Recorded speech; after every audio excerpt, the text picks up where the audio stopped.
Lord, this is going to be wild.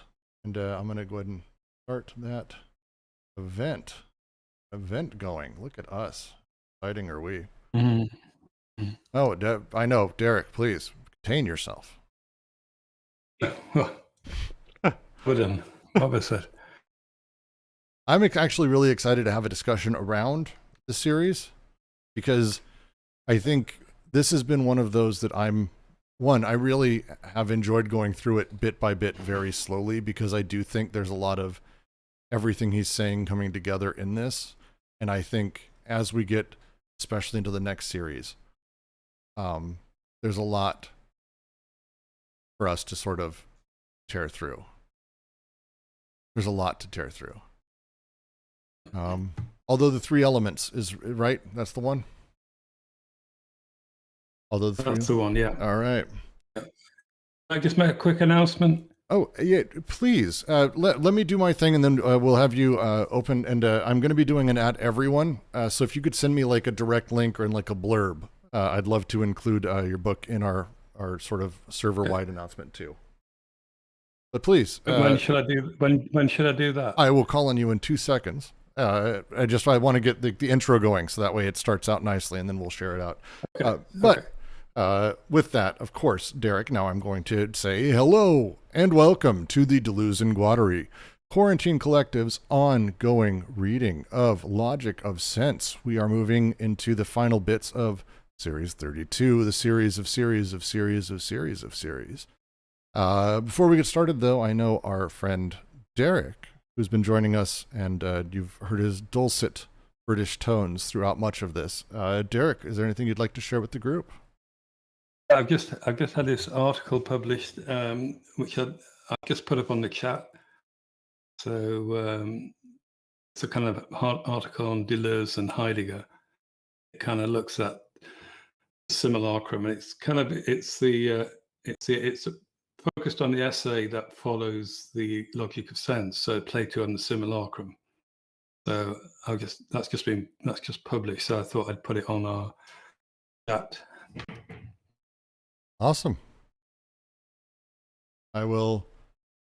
Fuck, this is. Oh, God damn it. This is a lot. Oh, this is a lot. No wonder you enjoyed this Logic of Sense reading so much.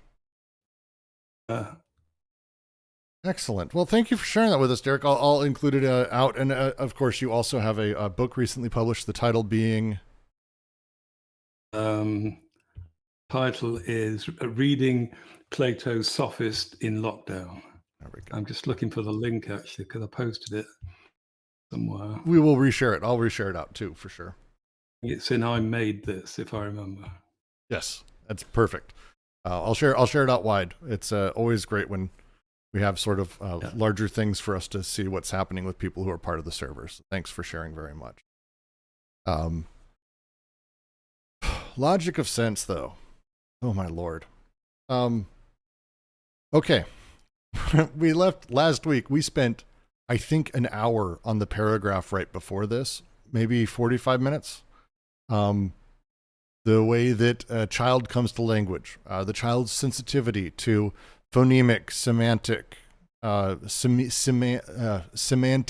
and morphemes, and all of this excessive complexity, these three elements of language and how they play. Does anyone want to do like a quick refresher as we sort of dive forward before I begin reading where we left off? Because we're about to have a lot more of that discussion, I think. Yeah. If anyone wants to give it a shot, you're more than welcome to. I'm going to guess, Derek, the answer is yes. So.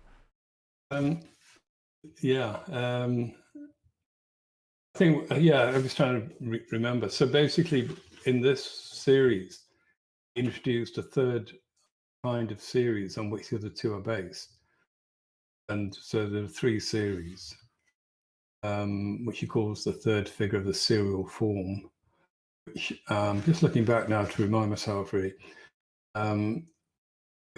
sorry, I can't quite remember. I haven't really looked at it since, but I think that was it. So basically, like a lot of these series, it's kind of fundamentally split in two. So we have that first introduction of this third series, And now we're looking at the notion of language, the origin of language, which is he talks about the theory of a sexual origin of language, and this is what he's talking about now.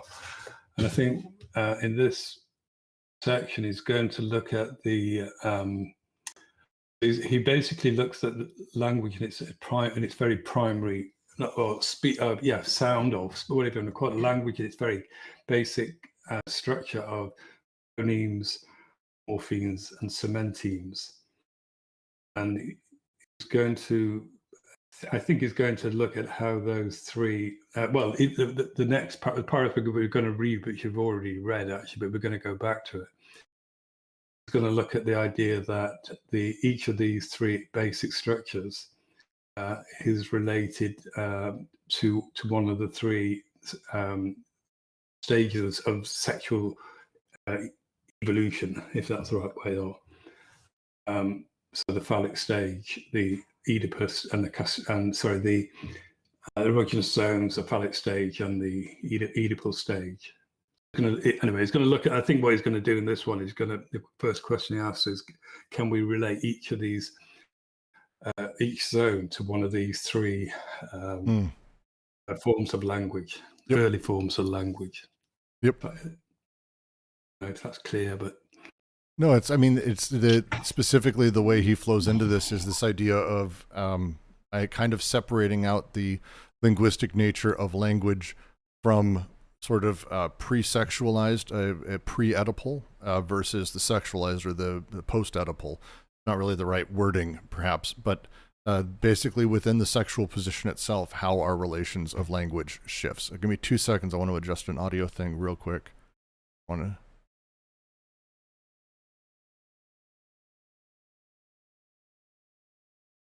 Seconds.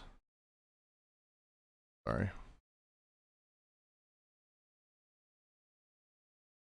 Our relations of language shifts. Give me 2 seconds. All right, good. I get to edit that out later. It's perfect. Continue recording from there. Oh, sorry. I wanted to make sure my audio was being recorded. Fucking audio is a journey. But with that, I think Jack. Welcome, Blue. If anyone else has a secondary sort of thought on this, before I dive forward, I'd like to get in and read this next bit.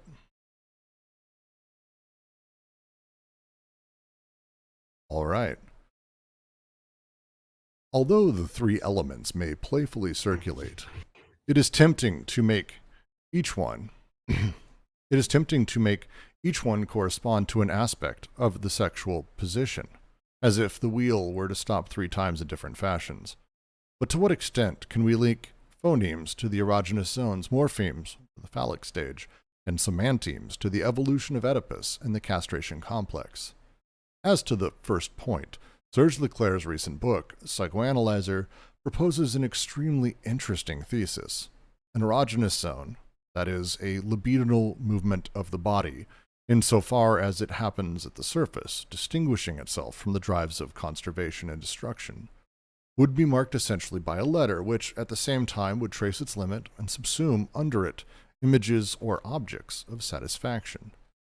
Letter, at this point, assumes no mastery of language and still less a possession of writing. It is rather a question of a phonemic difference in relation to the difference of intensity which characterizes the erogenous zone. Precise example invoked by Leclerc, however, that of the letter V in the case of the Wolfman, does not seem to go in this direction. In fact, the letter V in this example marks rather a very general movement of openness common to several zones, to open one's eyes, one's ears, one's mouth, and connotes several dramatic scenes rather than objects of satisfaction.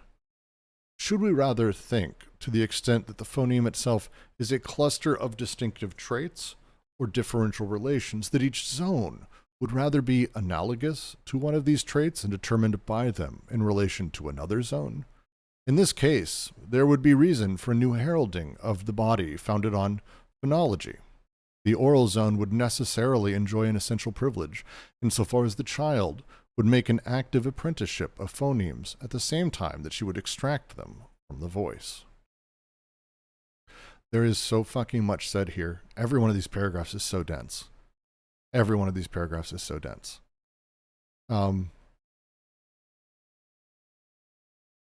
Yes, I think he's asking about to go back to this second section. He's asking about the idea of the sexual origin of language, and he said that the first sentence, the three elements may playfully circulate. So I think he's referring there I'm not sure, but I think he's referring to the elements of language. So the morpheme, etc. The morpheme, semanteme, and phoneme. Yeah. Yes. Yeah. So he said they may playfully circulate, which means that they're just going to circulate in an ad hoc way. So, but then he said it's tempting to make each one correspond to an aspect of the sexual position. Well, so obviously, with that, three elements of language. Well, and the line, as if the wheel were to stop 3 different times in different fashions, as if there is this sort of linearity to it, that there's a natural one, then the next, then the next one, then the next, then the next. Even though it's playfully circulating, it's circulating in order, with each one as an aspect of the sexual position that's being connoted, I think is the phrasing he uses.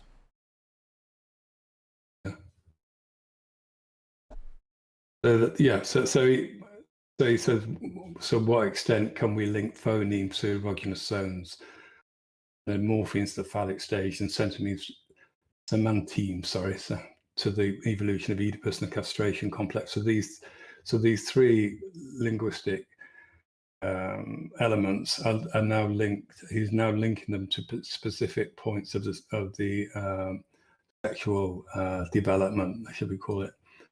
And it is not clear why he's linked each of them to each, although you could imagine that the phoneme is the most fundamental aspect of spoken language. Therefore, it will be linked to the primary stage of the sexual development. Therefore, he links it to the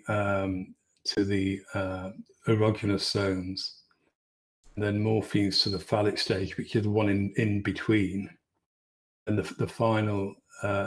The most advanced element of language, a pre-linguistic language, should we call it? I don't know, pre-speech language, is linked to the semantemes, to the Oedipus complex.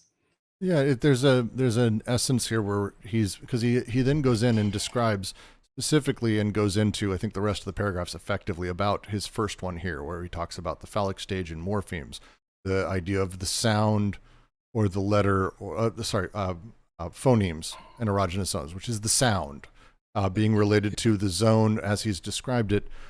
The way he talks about it here, with the letter being an erogenous zone, with the Wolfman, the letter V being something that is associated across multiple things that the Wolfman uses. There's a whole bunch of stuff here. The whole case of the Wolfman would be worth going into. But he's talking about, like, the sound is the, like, sort of raw sexuality, the morpheme, the phallic stage, which is the word, the shape of the word, not necessarily what it denotes, which is what the semanteme is. The semanteme is the linking of the image. Am I wrong on that? Semanteme is like the image word, the noun. The morpheme is the combination of the words, or how it's sort of broken down in pieces, and then the phoneme is the sound that the word makes, or that the elements of a word make. Oh, the element. I think the phoneme is the letter. So the letter, so P, B, those kind of sounds. That's a phoneme. Yeah, those sounds. Yeah, I think that's the distinct sounds. Then there's combined sounds, and then there's the referent of the collection of that, which is now the word is the semanteme that points at an image. Those are the three sort of stages. I think what's being said in this paragraph, though, I think he refers to, he's links these three linguistic elements to one of the stages of sexual development, sexual position, whatever you want to call it.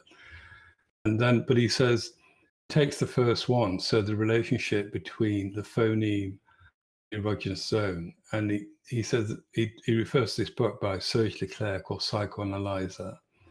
He takes the first one. That's the thing he's focusing on now. He says he proposes an interesting thesis, an erogenous zone. as the first point, as to the first point. So that's what I take he means. The first point is link the phonies to erogenous zones. Then he refers to this book by this theory of Serge Leclerc, who proposes this, what he calls an interesting thesis, that an erogenous zone would be marked by essentially a letter. So that's how the first position is being spoken about. So through this Serge Leclerc's theory that the erogenous zone would be marked essentially by a letter. So this letter has this relationship in the Serge Leclerc's idea to the erogenous zone, and which at the same time would trace its limit and subsume under it images or objects of satisfaction. So think he might be talking about here's the letter. So I'm assuming because it's a phoneme, it's a sound that's being made like a b, k, d, kind of basic phonemic sound. Yes. Well, and again, if we're gonna sort of dive into that, it's worth taking a second, because I think when he's talking about the three wheels, and then he says if it were to stop in the three wheel 3 times in different fashions, and then he links them to effectively the 3 stages. It feels like there's a point here he's making about psychoanalysis. Leclerc's famously basically Lacan, not that, what's the joke? I think it's even on Leclerc's Wikipedia page where it says Lacan's the mirror of the master, which is Leclerc. They both have this developmental concept of how language is made, that we start with the sounds, we combine them as mimicry through sort of the phallic stage and the loss there, and then at some point when we have the ability to have mirrors, we've moved fully into Oedipalization and into really away from the real and into the imaginary and the fantastic. So the space he seems to be, to me, critiquing is that idea that as if the wheel can stop in 3 we feel like we might be able to say, hey, there's the 3 sexual positions, there's the very infantile, there's the I'm growing and becoming a sexual person, then I'm properly Oedipalized. It might be that we can link phonemes, but how can we link phonemes to erogenous zones? These are the 3 stages as he's breaking down. And then he goes into, very cleanly, sort of his critique of that, where he says, look, the Wolfman, as an example, Leclerc goes super deep into the Wolfman. I recommend Psychoanalyzer. There is not a super good English translation, but Google Translate works fairly well. But it's the line at the bottom here where he says, should we rather think to the extent that the phoneme itself is a cluster of distinctive traits or differential relations, that each zone would rather be analogous to one of these traits and determined by them in relation to another zone. It's him breaking apart this idea that the sound is analogous to the way the sound is developed, is analogous to how we develop, is analogous to how we develop kind of our meaning in general as we go down the sexual path. It feels like he's making a deep critique here of what would become Lacan, but is for sure Leclerc. I'm gonna find his Wolfman and V. I'm gonna find the thing I was reading.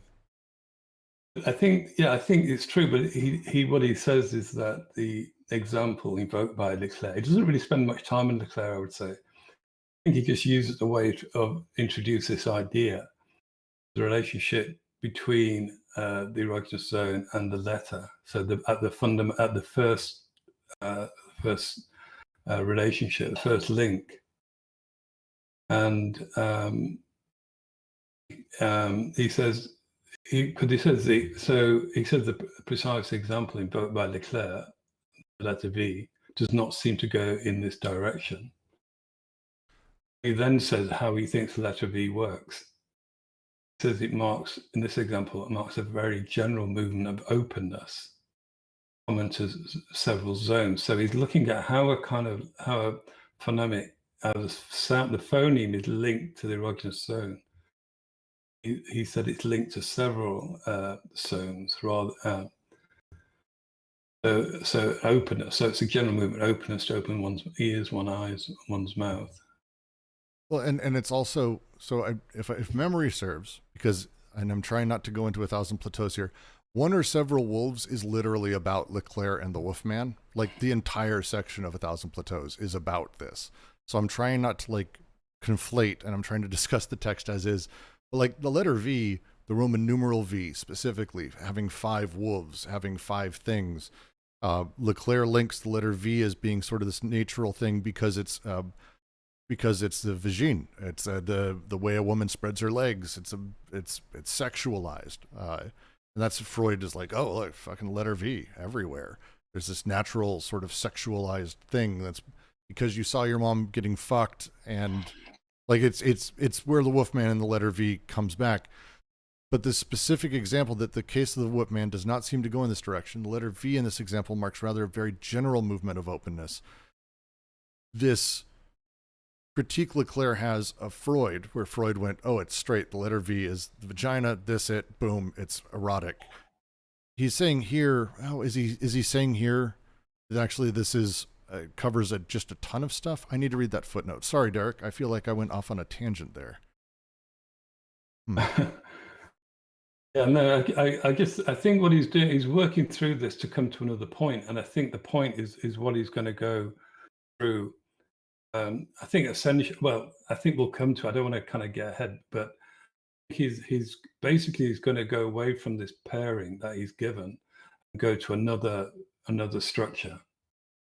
He goes through it because he said it's he says fundamentally he says it's tempting to make each one to correspond, each of those basic linguistic elements correspond to a sexual position. It's tempting.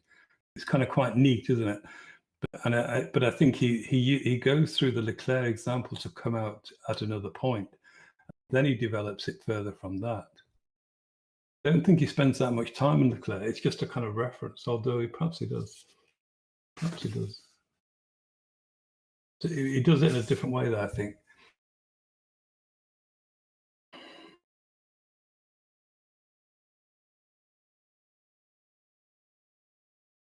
It's a sound. I would say it's not it's not the letter in the sense. Although is it?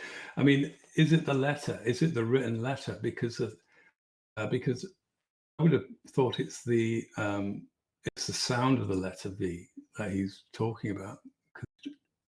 No, it's in Wolfman. It's very distinctly the letter V, for sure. But what I mean in this series, what he's referring to can't really be a written letter. I know it's a letter V, but what I'm saying is, because he said it's letter at this point assumes no mastery of language and still less a possession of writing. So it's nothing to do. It's just the phoneme. It's a the sound. It's not the V as a symbol that's written down.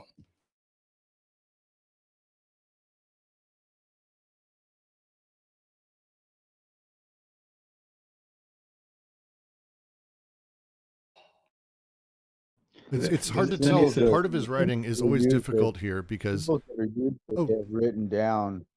Yeah, can you hear me? There you are. Hey, Billy, what's up? Heard? Yeah. Hi. Just really a quick interjection, quick poke. The symbols that are used to represent the the sounds, phonemes, if we can use that term to represent the physiological articulations. There's a fusing a little bit of the word phonetic with phoneme. Phoneme is a little bit of a misnomer because the "eme" part kind of points to the idea of carrying some sort of meaning, but that's a little bit of a tangent to my initial point, which is that letters as symbols, when they're combined, particularly in English, they create inconsistencies, or what we would call more heterogeneous bricolages. We have letters that get thrown together that might actually produce a phoneme that is shared by another set of letters. So letters get thrown together to represent sounds in more than one combination, and even when we reduce it the way he's reducing this down to a single letter, it's just an intractable case where even the single letter in its position, as it's agglutinated with another letter in writing, is going to have a lot of variation, pointing to the same place of articulation. I think in this context, at times even the same, and at times even the same sound. Well, I think in this context he's referring to Hjelmslev's and a handful of other bits of work. I mean, he's mentioned Hjelmslev elsewhere in here, and Hjelmslev's sort of core thing was trying to find out what the core bits of language were, and for a long time it was the phoneme. He ended up changing that to the glosseme, which, I mean, functionally there's not a great amount of difference, but it's this core idea of like this piece of language that is the core building block, the thing that distinguishes perceptually one sound or one word from another, as like a basic building block, I think is what he's referring to here specifically. Yeah, I understand. I totally understand. I've read a little bit of the Helms stuff. I understand, Helmslev's project wasn't too different from the generative school in its its need for axiomatic foundations. And so I totally understand what's going on there, and for Helmslev, what you've described is, again, the eam part is trying to drive home the idea that there is a some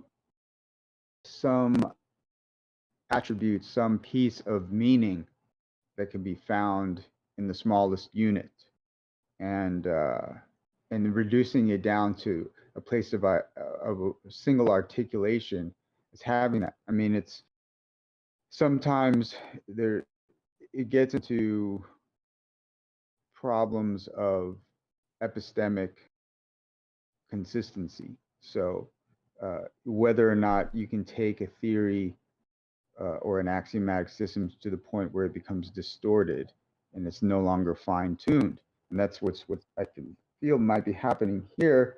That's my critique, reducing it down to this letter and then not clearly being able to articulate. It sounds like whether the letter is a sound or is it pointing to the symbol, and then making claims about it. It's just not very scientific. It's filled with aporias, essentially.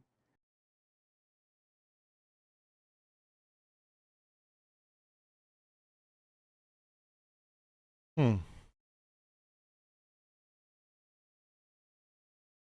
wish I had a way to respond. There's a lot said there that I think I'll have to take in. I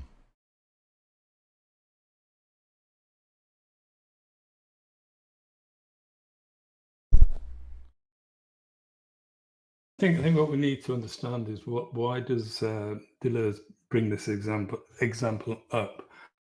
How does he use it? So I think so. Just to go back to the beginning of this paragraph, he says we could associate the three kind of linguistic elements to the three sexual positions, and he does that by saying phoneme and the erogenous zones are linked, morphemes and phallic stage are linked, and semantemes are linked to the Oedipal stage. So he sets that up, and he says obviously it sounds quite neat. And then he goes on to he then references Serge Leclerc's book Psychoanalyzer, who does propose a link. He then proposes a theoretical, a way in which he theorizes that the erogenous zone is linked to a phoneme, and the phoneme he references is the letter V.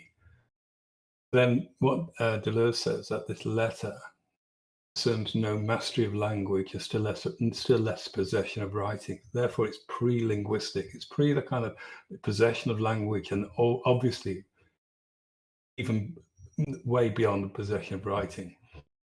But he then says what the kind of what's at stake in Leclerc's relating the erogenous zones to the letter V. He said it's a question of a phonemic difference in relation to the difference of intensity which characterizes the erogenous zones. That's what he said. Now, what does that mean? I think we need to understand what that means in order to understand why he's drawing on or what he thinks Leclerc is saying. Because in the next sentence, he then said it doesn't go in this direction. He says that this seems to be what's being proposed. Then he says the precise example invoked by Leclerc, the letter V, in the case of Wolfman, does not seem to go in this direction. And then he goes and he then gives the direction he thinks letter V goes in. So just to go back, so he says the question of the phonemic difference in relation to the difference of intensity characterizes the erogenous zone. So I think you could split that into two. You've got the phonemic difference and you've got the difference of intensity, which is characteristic of the erogenous zone. So it's a relation between the phonemic difference. So what is the phonemic difference? I think that seems to be for me anyway, I don't understand what that is. Okay, okay, let me see if I can help out here.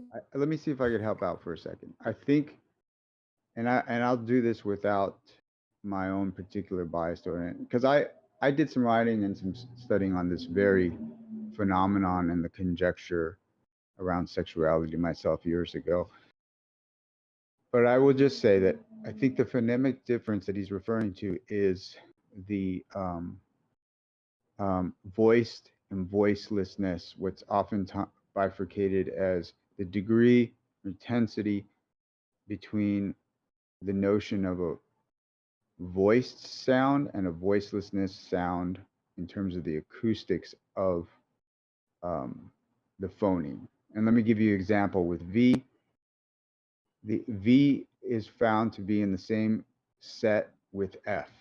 It's in the same place of articulation, but V is voiceless. V is voiced. It has vibration, V, versus F, the symbol, which is voiceless.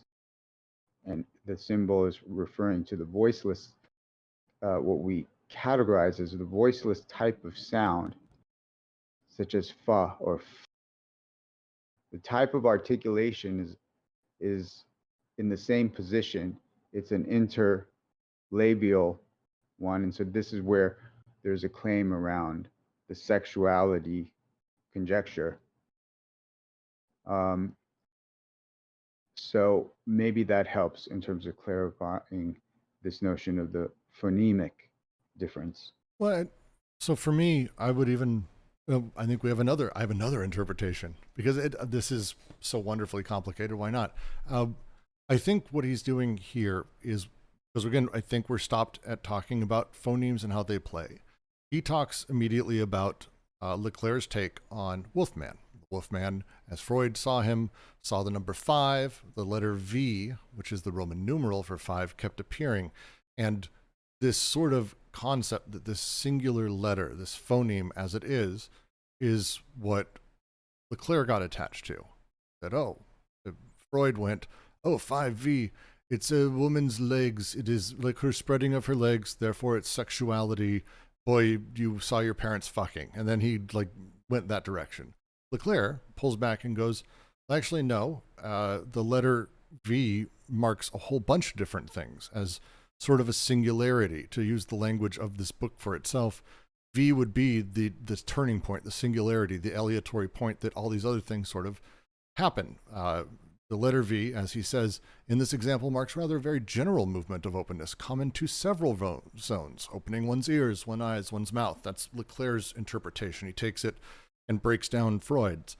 But that's not where Deleuze wants to go with it. Instead, he wants, no, we need to not talk about the phoneme itself representing all of these elements, but instead, the phoneme itself is a cluster of distinctive traits or differential relations, and each zone would rather be analogous to one of these traits and determined by them in relation to another zone, instead of saying that we have the singular point of the V that's pushing these things back together or creating an erogenous zone.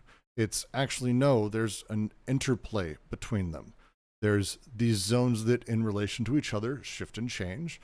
The phoneme itself is a cluster of distinctive traits or differential relations that each zone would rather be analogous to one of these traits, determined by those traits in relation to yet another zone. And this is why he ends it with him saying, in this case, there would be reason for new heralding of the body founded on phonology. The oral zone would necessarily enjoy an essential privilege insofar as the child would make an active apprenticeship of phonemes. At the same time, she would extract from them the voice. This play of his is moving things away from being, they make the noise is then related to sexuality, or they do this and it is the singular, this is all connected to all these different things, these dramatic scenes. but they're not objects of satisfaction. They're not related directly to desire. Instead, he's pulling things back, and he's, an early AO move, making things again connected to that and saying the phoneme itself, as a cluster of distinctive traits, would allow each zone to be analogous to one of these traits. The zones would be analogous. The mouth, the ears, the eyes, the erogenous, the penis, the butthole, whatever zones you got zones everywhere.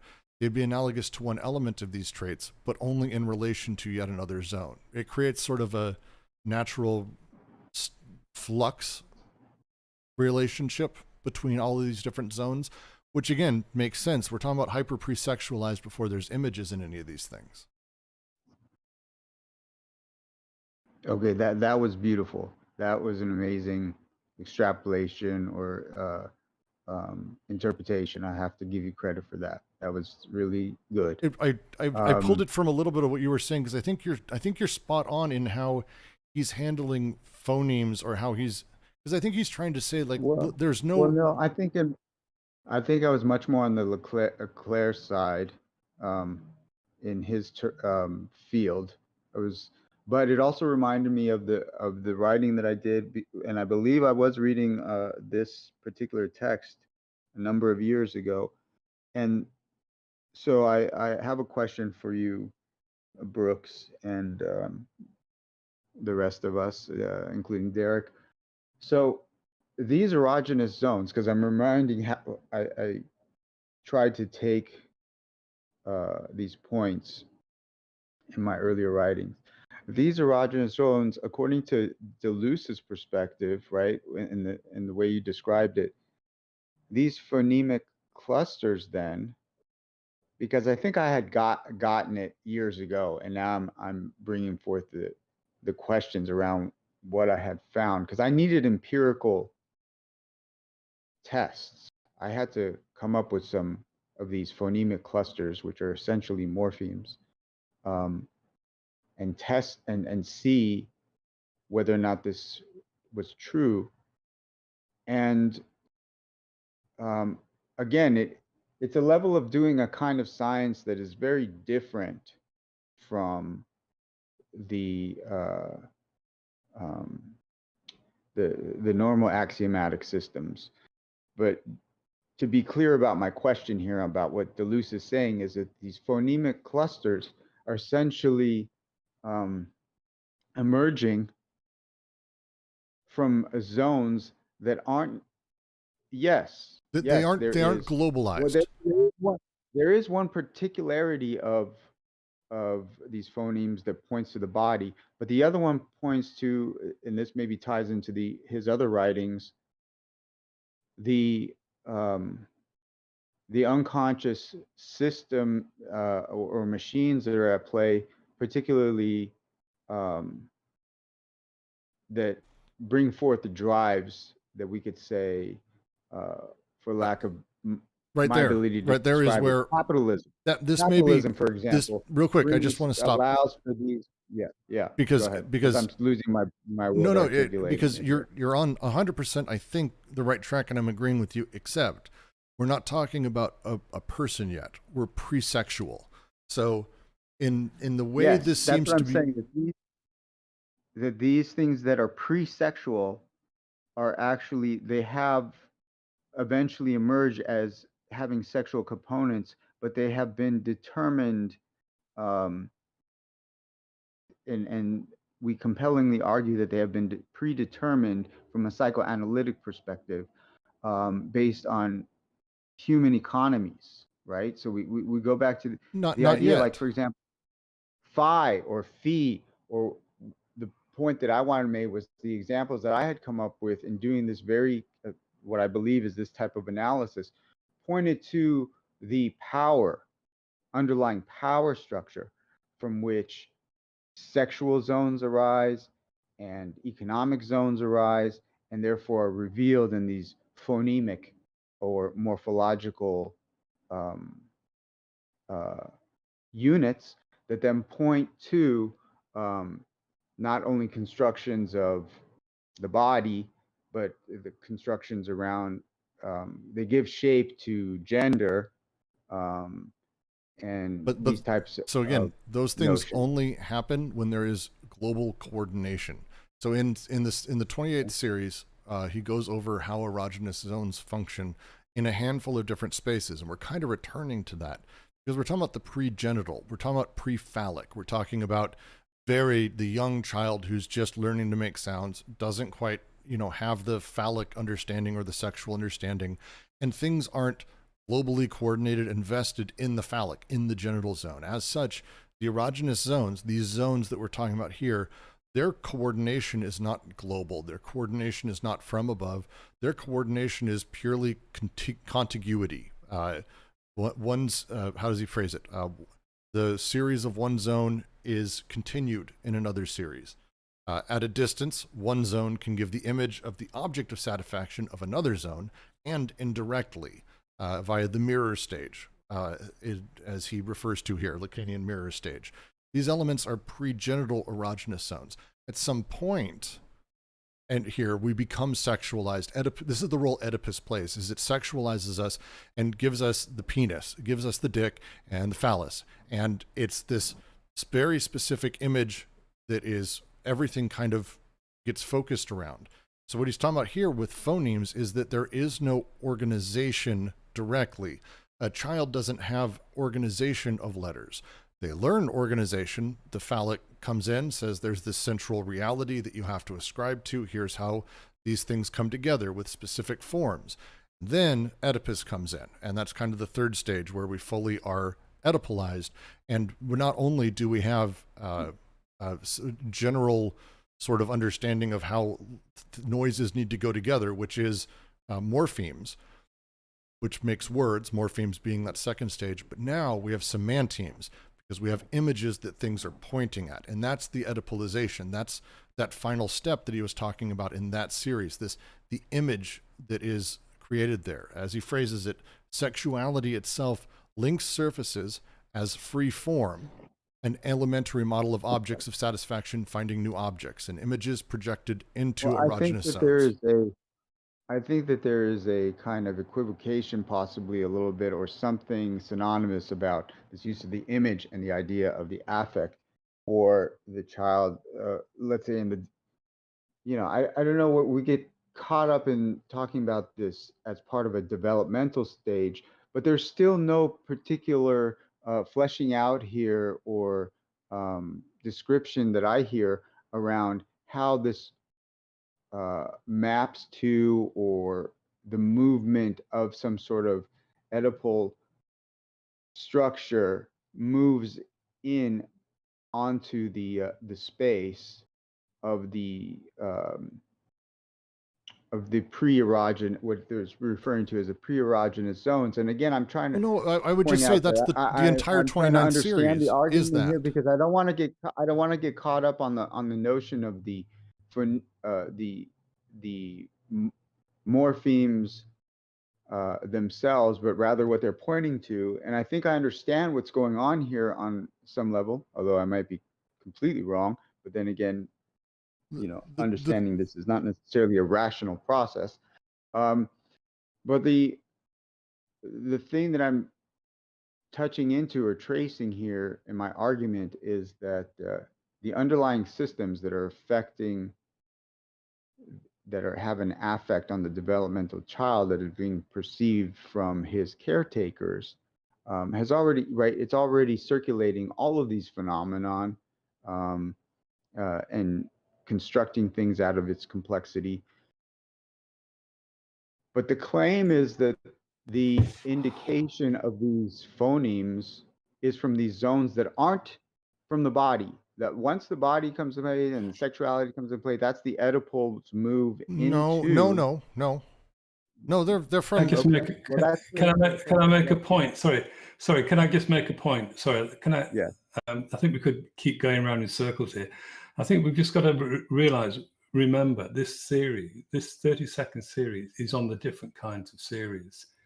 That's where it started from. So that's the first half. Now we have to then think, what is the relation between the second half and the first half?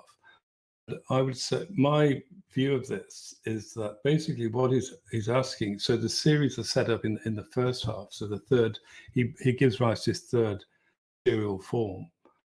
What a series requires to be active, to resonate, is a kind of object equal X, the esoteric word, the portmanteau word. And I think that's what he's heading towards in this. And what I would go, so can I just give my take on this paragraph, and then I'll be quiet. But basically what I think is, I've just been reading it while the discussion's been going on.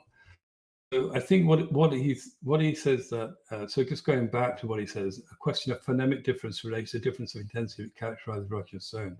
So I think is relating the phonemic difference, so the number of phonemes to the number of erogenous zones. So it seems to be, there is this kind of idea of difference within them. But what he actually goes on to say is that the phoneme contains within itself a cluster of distinctive traits that would then relate to a number of, so one phoneme can relate to a number of different zones. And I think that is the kind of crucial thing that he's saying, because in that way, it's on the road to giving rise to the kind of the way in which language can make these series resonate. I think that's the key he's looking for. This is why he talks about the sexual origin of language. So he says this. So he says in this case there would be reason for a new heralding of the body founded on phonology. So the body, the totality of zones, the kind of totality founded on a kind of study of sound. He said the oral zone would enjoy an essential privilege. So if it's all based on sound, the utterance of sound, the utterance of the basic linguistic unit, the phoneme. He said the body, so a new herald in the body founded on phonology, the oral zone would necessarily enjoy an essential privilege. Insofar as to make an active apprenticeship of phonemes, which means they would use these phonemes, they would try them out. So this is what they would be doing. They would, so the voice is the voice from above that's being spoken above them and to them. They're extracting this and they're using them. They're engaged in what he calls an active apprenticeship. That's my sort of take.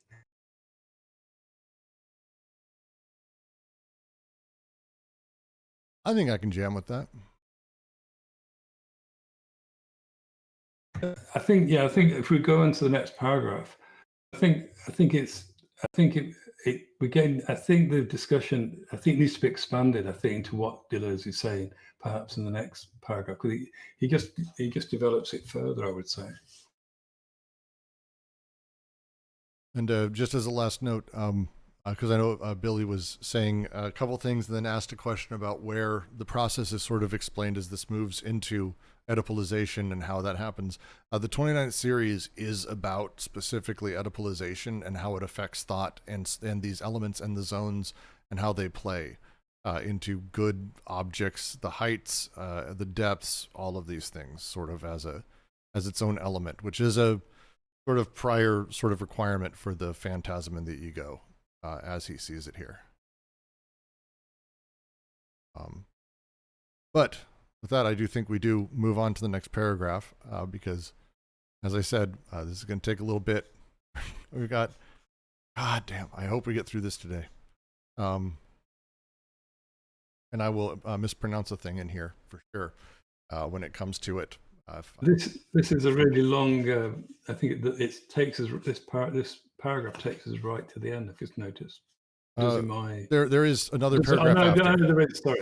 Oh yeah, I just noticed. There's two exceptionally long paragraphs in a row. Yeah. I may, if I stop talking at some point, it's because I want us to start from there. But I think I'm just going to read until I find a breaking point in this, and it may be the whole thing, and we just make our way through. We'll see what happens. The fact is now that the oral zone would pursue its liberation and its progress in the acquisition of language only to the extent that a global integration of zones could be produced, or even an alignment of clusters and an entry of phonemes into more complex elements, what linguistics sometimes call a concatenation of successive entities. Here we encounter the second point, and with it the problem of the phallic coordination as the second aspect of the sexual position. It is in this sense that the Clare defines the surface of the entire body as an aggregate or sequence of letters, while the image of the phallus assures their convergence and continuity. We thus find ourselves inside a new domain. It is no longer at all a question of a simple addition of the preceding phonemes, but rather of the construction of the first esoteric words, which integrate phonemes into a conjunctive synthesis of heterogeneous, convergence, and continuous series. Thus, in an example analyzed by Leclerc, the secret name pour Gilles that a child creates, it seems to us at this level that the esoteric word is its entirety, plays not the role of a phoneme or of an element of articulation, that of a morpheme or of an element of grammatical construction represented by the conjunctive character. I'm going to stop there. That's already a lot for us to digest. And I know we're going to end up saying, oh, it's if we just kept reading, that's going to be our answer for like 5 of the things we say here. But I do want to go over bits of this, at least a little bit. How I'm reading this, it's not super unclear, I don't think. That at this point, we've moved beyond just the sounds. It's now the combination of them.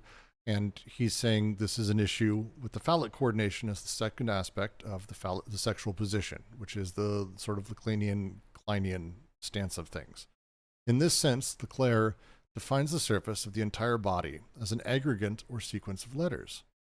In this space, this new domain, it is not a question of the addition of preceding phonemes, but the first esoteric words. If you've ever been around a kid, they love making up fucking words. They had my son naming Pokemon, and it was extraordinary, also pointless, but very much the secret name pour Gilles that the child creates. This element is not, as he says here, in its entirety, plays not the role of a phoneme, not just a sound or a collection, or an element of articulation, but a morpheme, an element of the grammatical construction represented by the conjunctive character, the fact that it goes together and has the conjunction inside of it. This is the element he's talking about. Is that fair in general? I think he's going. Yeah, I think he's going on to the second thing he refers to. I can't find it, but basically, is the relationship between the the morphine and the phallic stage. Yes. We've moved on to the morphine as the second thing specifically.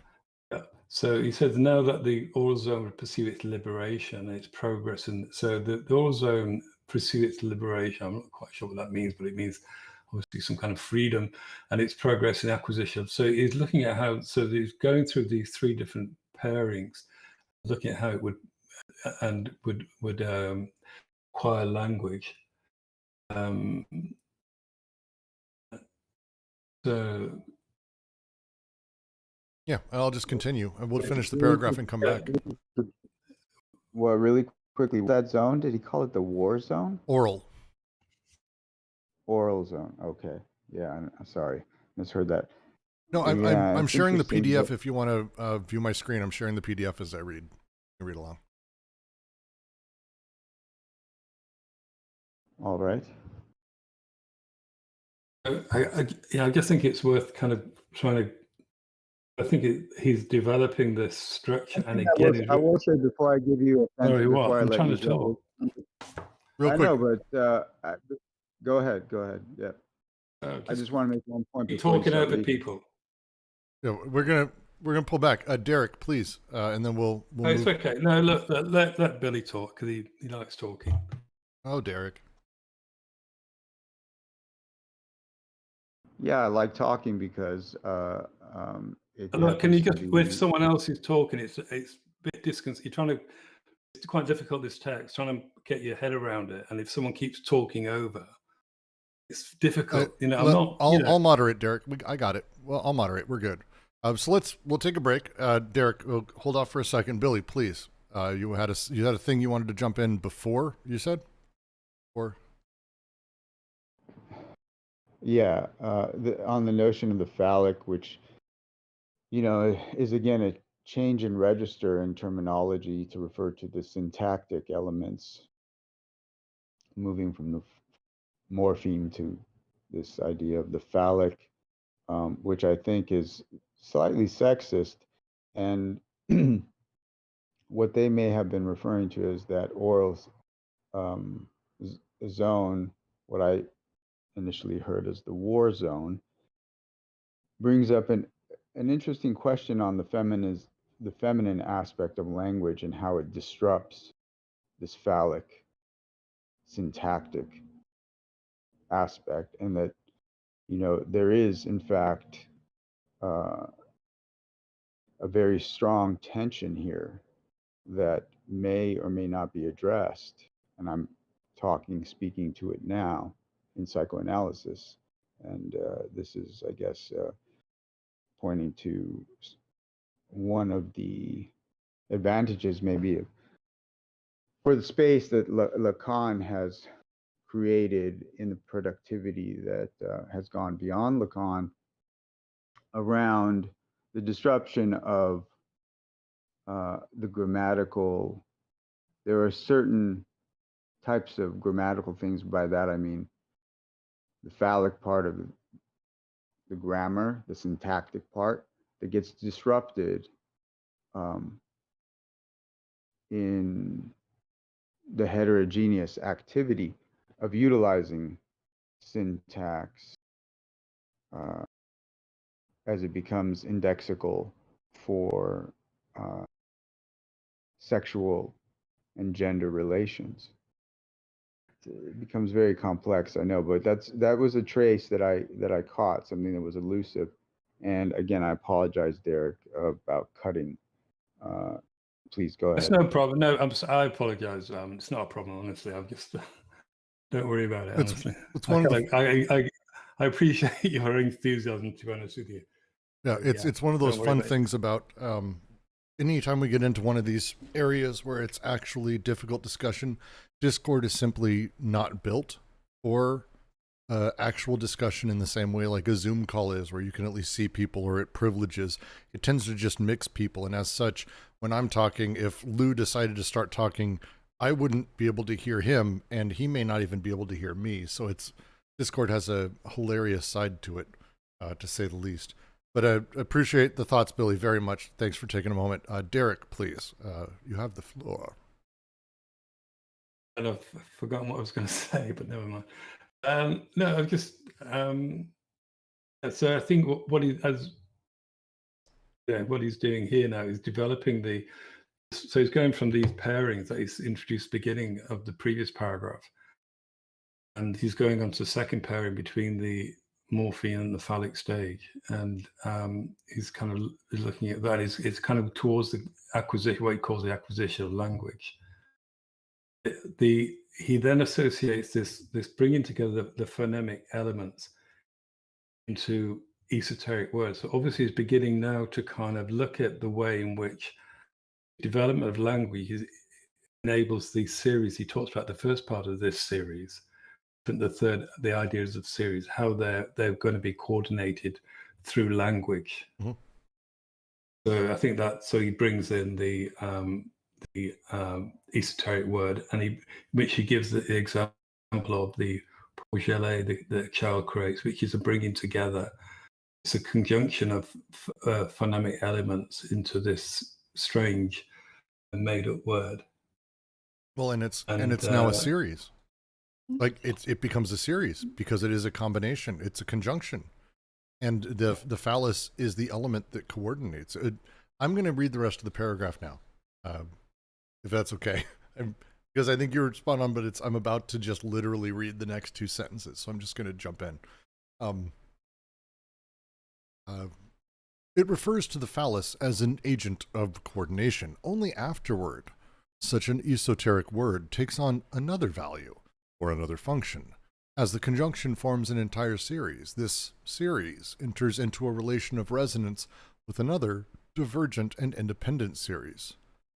Jolie corps de Lily. Instead of poor Jolie, Jolie corps de Lily, Lily's beautiful body. The new series corresponds to the third aspect of the sexual position, that is, to the development of Oedipus, the castration complex, and the concomitant transformation of the phallus, which has now become object equals X. Then, and only then, the esoteric word becomes a portmanteau word, insofar as it enacts a disjunctive synthesis of the two series, the pregenital and the Oedipal, that of the proper name of the subject and that of Lily, causes two divergent series to resonate as such and ramifies them. The entire esoteric word, in line with Lacan's thesis, plays now the role of semanteme. According to this thesis, the phallus of Oedipus and the castration is a signifier, which does not animate the corresponding series without cropping up suddenly in the preceding series, in which it also circulates, since it, quote, conditions the effects of the signified by its presence as a signifier, quote. We thus go from the phonemic letter to the esoteric word as morpheme, and then from this to the portmanteau word as semanteme. Again, I think fairly crisp here as he makes his way finally through the other two elements of the sexual position, that of the phallus and then that of sexuation, the Oedipalization, where we finally have a global person, a global object that everything's pointing to, and it moves, as he says, from phonemic letter to esoteric word, and then from this to the portmanteau word. Yeah, crisp. Any thoughts, please? I think each of those linguistic elements then has because of the way they're characterized, has the capacity now to make things happen. Make the series coordinate and to ramify. I think the word that Oedipus uses.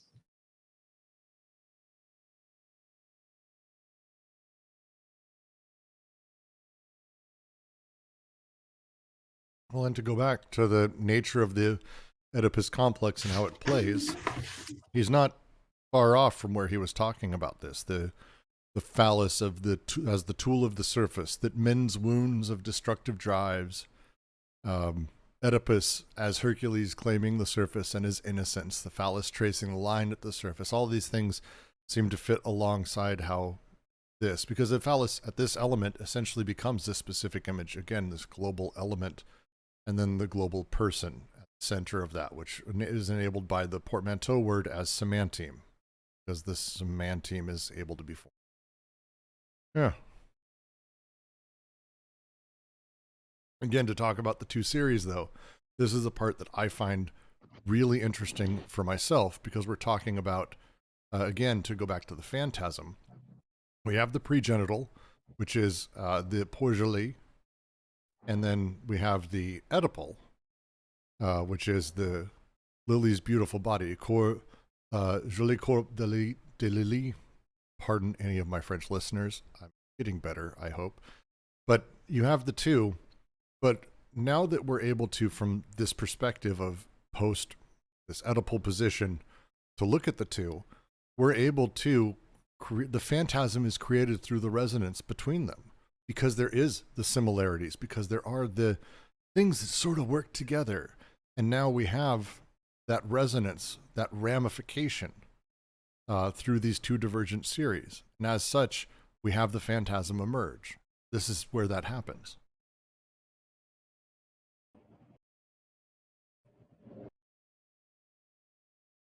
Yeah, I think that's what that's going to be that's what I think. I think that's what we're talking about here.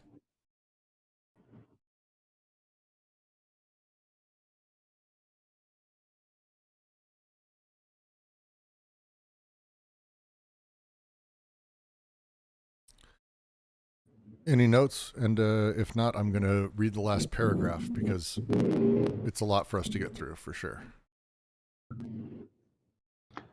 Yeah, I'm busy thinking, trying to. Oh no, it's a lot, for sure. Put the pieces together of the terms that are used in these concepts, and it was an interesting move when you decided to say that there was the phantasm at work. My curiosity is around what can be said about how interesting. It's interesting because sometimes people will reiterate, like in a conversation where there's desire begins to find its way through the phallic process to and someone tries to take hold of a particular, I'm going to use the word semanteme for a place of recoordination or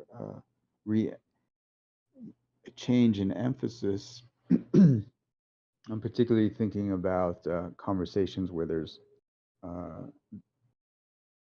erogenous zones at play underlying the production of these,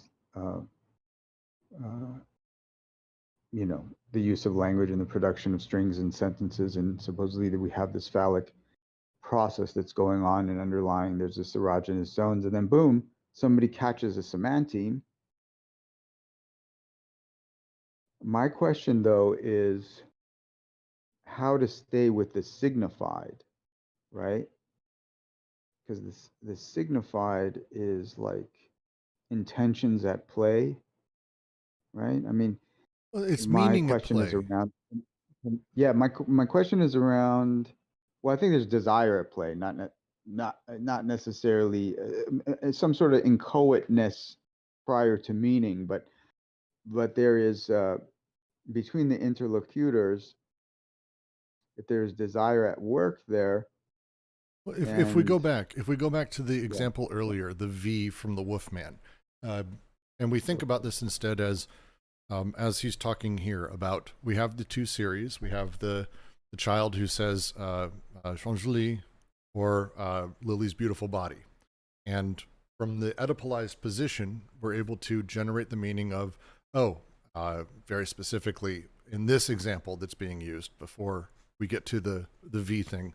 In that specific element, the thing that's happening is he goes back and says, the child was always sexualized by his mother, Lily's beautiful body, Lily the mother. This naturally gives and places a meaning on it. We go back to the wolves. I'm going to read the paragraph from 1,000 Plateaus because it's 100% in line with this. Because what happened in the Wolfman is Freud, the number 5 started showing up. Freud attached it to the letter V, as he did Leclerc did here. But Deleuze's critique in ATP mirrors this. It's a little bit more poetic. 5 wolves. He may have seen his parents make love at 5 o'clock, and the Roman numeral V is associated with the erotic spreading of a woman's legs. 3 wolves. Well, the parents may have made love 3 times. 2 wolves. Well, the first coupling the child may have seen was the 2 parents, more firarum, or perhaps even 2 dogs. 1 wolf? Oh, the wolf is the father, as we all knew from the start.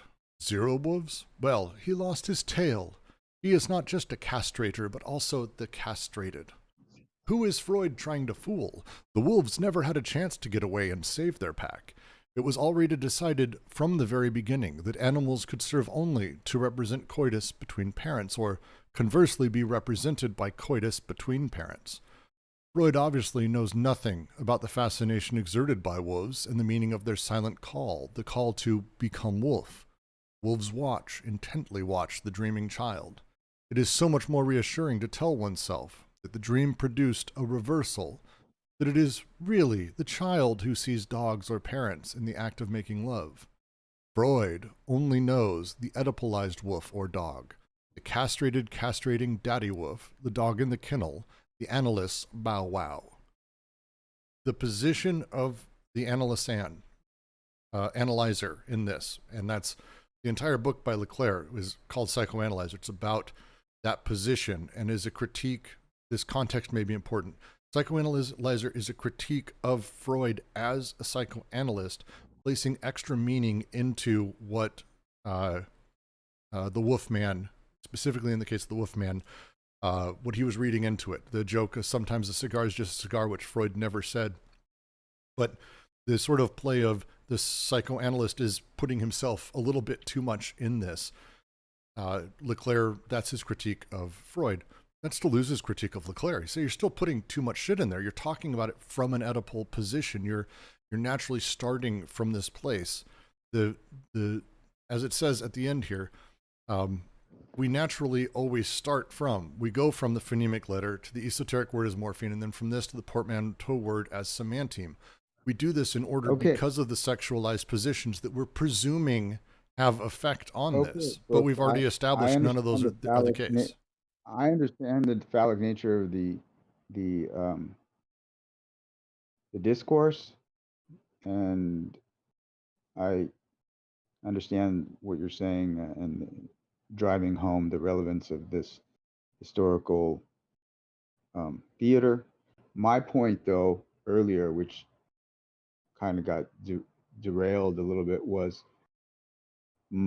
my own agenda or vested interest was to try to gently look into the nature of the jouissance or the feminine jouissance, possibly, that intervenes in the phallic aspect of the exchange. Oh, so I didn't see that in the text. I didn't see that in the text. Please let me know, because that's, I mean, I didn't see that. Where the question around this is just very difficult for me to articulate. The semanteme is the phallic object essentially. No. Until the feminine, until the jouissance resets its position in as this signifier in relation to what's being signified. I'm entirely uncertain how a semanteme can be unattainable. I'm introducing. No, the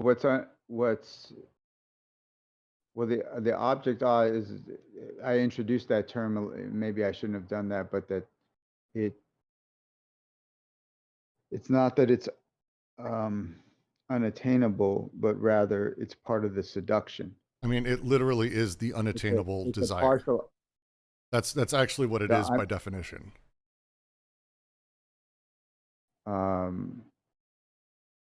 Okay, well, maybe it's the object petit that is more of something that is a partial object that reveals itself as what is being desired that is not being obtained. So pointing to the unattainable, but we're getting off on a different discussion.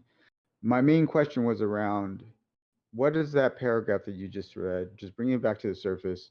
What does it say about the relationship between the semanteme and how I'm trying to reconcile the semanteme with the signified? That's my question. What's its relation? The semanteme and the signified, not the signifier. Well, I think he's talking about the movement of being able to actually enter that space. Signified necessarily relates and plays onto other significations. It's a part of the three forms of the proposition. We have a manifestation, we have denotation, we have signification. Signification presumes sort of the chain of signification that it relates to other elements. But in order to do that, you have to have a universal or be a universal object or be talking about a universal object. We have to be able to enter the space of language. As one might say, you enter the space of language all at once. And so being able to enter that is not a thing that an infant is capable of. It's only able to make noises. And this is the Lacanian theory, Freudian theory, and here Leclerc theory of these sort of three steps, that there is a 3 steps to sexuality. The first is the noise sort of stage where Fort da, if you want to go with the Freud, or the mirror stage, kind of comes in very, very fast, where we're able to start actually as a child, just starts making noises and then connecting them. And very quickly upon connecting them and creating these esoteric words, the words are then actually assigned meaning by sort of a third party in this sense, because we have the two series that are resonating between each other, these two divergent series. This entire element plays the role of a semanteme within Lacan's thesis. I think the paragraph here is just laying them out in terms of relating them to how we've been discussing up till this point, because we're about to go into the noises to the voice, voice to speech, and then the sexual surface and its production generally of these types and how the erogenous zones play within that. And that's the final paragraph, which I want to get into, but that's kind of to lay it out. I want to give Derek a chance. Derek, am I far off? Is there anything you'd add, critique, or have secondary? Not really. I mean, the only thing I would say is that my understanding of esoteric words and portmanteau words is that they circulate within a series, and I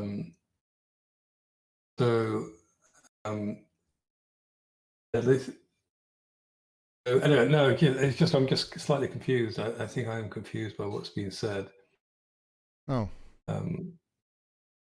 Okay, Derek, can you talk a little bit about the this? Okay, so maybe this notion of series is important, because maybe that's what I was kind of talking around, is how a particular semanteme then moves into an exchange, and that is a process that Deleuze here and you were referring to as a series. I think, like I said, I think this series we're on at the moment, the 32nd one, is to do with this third kind of series. But the series, my understanding of the structure of series, there are always two. You have to have at least two what is called heterogeneous series to make up a series. Well, to go with that though, Derek, we're talking about, when we talk about esoteric versus portmanteau, the way that the series operate, esoteric is just the combination of two names. Snark is the one he uses throughout this. Jabberwock is the portmanteau, however. Snark is just snark and shark, snake and shark. Why did I say it like that? Jesus Christ. Snake shark combination. The portmanteau word of jabberwock, there's like 10 layers of meaning with that, because you have jabber and wakor, that's chattering speech, and a fruit. This basically the function to connotes both series of denotable objects and the expressible senses. A portmanteau word adds in that layer, whereas an esoteric word is simply the sounds combined. That's the difference, as he laid it out before, very specifically in 4th series and 7th series. I think what I'm trying to say though is that they have this relationship towards the series. That they're crucial to the series to enable them to resonate. And when I was reading, so we looked at when he says the signifier and the signified, I was reading that as relating to the series, because in a relation between the series, there's always one that's a signifier and always one that's signified. But this is why I'm probably getting slightly confused. I don't think he's saying this is how it is. I think he's laying out what he's about to beat up in this last paragraph. Yeah, I would agree with that. It's just that it's going from the so the other thing I find confusing is the introduction of the Joli Cours de Lily, where that actually comes from. Obviously, it must come from Leclerc's analysis. Yeah, I don't know if you muted it. I explained it real quick that the Leclerc had a patient child who was utilizing the word Porgelet. A quick Googling sort of reveals this. It's a cute little story, sort of. The child plays with it, but he ends up hearing that the child ends up saying at some point, or hears someone say, Joli Cours de Lily, which sounds like Pour de Jolie. God, my French is terrible. And so as such, and this is where he says this new series corresponds to a third aspect of the sexual position. This is straight up about Oedipus. And now, because of this, when Leclerc looks back at Pour de Jolie that the child's creating, he actually gives it sexual connotation, just the same way that he did with V with the Wolfman, that it's a singular point that other things resonate around, instead of, as Deleuze sort of is talking about, that it's thing that interplays with complex zones. It's the movement from the esoteric word, which is Portmanteau, which is fucking meaningless, to Joli Court de Lili, where now it's a portmanteau because it has the secondary thing that it plays within the senses, unlike the esoteric word. I think. I don't know if that makes sense. Sorry if I rambled a bit, but that's like, from my quick reading, that's what I was able to garner from that. Yeah, I can't see how that. I would say that Portmanteau comes the portmanteau word. That's my reading of it. So the Portmanteau starts off as an esoteric word, but then in its relationship to the chord, Yes. the joli chord de Lili, I may have said it wrong. a portmanteau. Yes. Correct. Right. It becomes a portmanteau word because of the secondary meaning and play within the senses. And then insofar as it enacts a disjunctive synthesis of the two series, and so the disjunctive synthesis, it separates them. It separates the two series. This is why I'm getting confused, because it's as if the esoteric word Orality is split in two almost, and it takes on it remains as the esoteric word as a series, but then also is a portmanteau word. It allows the Courgeli and the Joli Cour de Lili to have this disjunctive synthesis, which is one of the characteristics of how series resonate with each other. This is what I'm finding confused. I'm just getting confused. Oh no, I think this is one of the things that has happened a few times in the book, where I think what he's doing is he's breaking out thoughts that aren't in line with everything he's saying in order to critique them. I think it's not meant to make sense. I think it's meant to show that there is these inherent sort of auto critiques that you can just find if you reason it out. I think. Yeah. Good. I mean, Christ, this is it. He's been doing it a lot. He did it a lot in the last chapter, not quite as badly, but we had a handful of paragraphs where we're like, "Are you fucking kidding me?" Like, it's not clearly saying, "No, we're not doing this," but it sort of is, because it's him beating up on all of this again as a process in the nature of how sort of Oedipus plays in it. I want to read the last paragraph. And then we can continue to sort of argue with each other and be confused, which is wonderful. In the transition from schizoid position of depth to the depressive position of the heights, we went from noises to the voice. But in the surface sexual position, we go from voice to speech. The organization of the physical sexual surface has three moments, which produce three types of syntheses or series. The erogenous zones and connective syntheses bearing on a homogeneous series, the phallic coordination of zones and the conjunctive syntheses bearing on heterogeneous yet convergent and continuous series, and the evolution of Oedipus, the transformation of the phallic line into the trace of castration, and the disjunctive syntheses bearing on divergent and resonating series. Now, these series, or moments, condition the three formative elements of language: phonemes, morphemes, and semantemes, as much as they are conditioned by them in a circular reaction. Nevertheless, there is still no language. We are still in a pre-linguistic domain. These elements are not organized into formed linguistic units, which would be able to denote things, manifest persons, and signify concepts. This is why these elements have not yet a reference other than the sexual one, as if the child was learning to speak on his own body, with phonemes referring to the erogenous zones, morphemes to the phallus of coordination, and semantemes to the phallus of castration. This reference must not be interpreted as a denotation.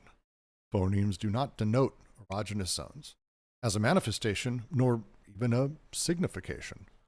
It is rather a question of conditioned structure of a surface effect under its double sonorous and sexual aspect, or, prefers, under the aspects of resonance and mirror.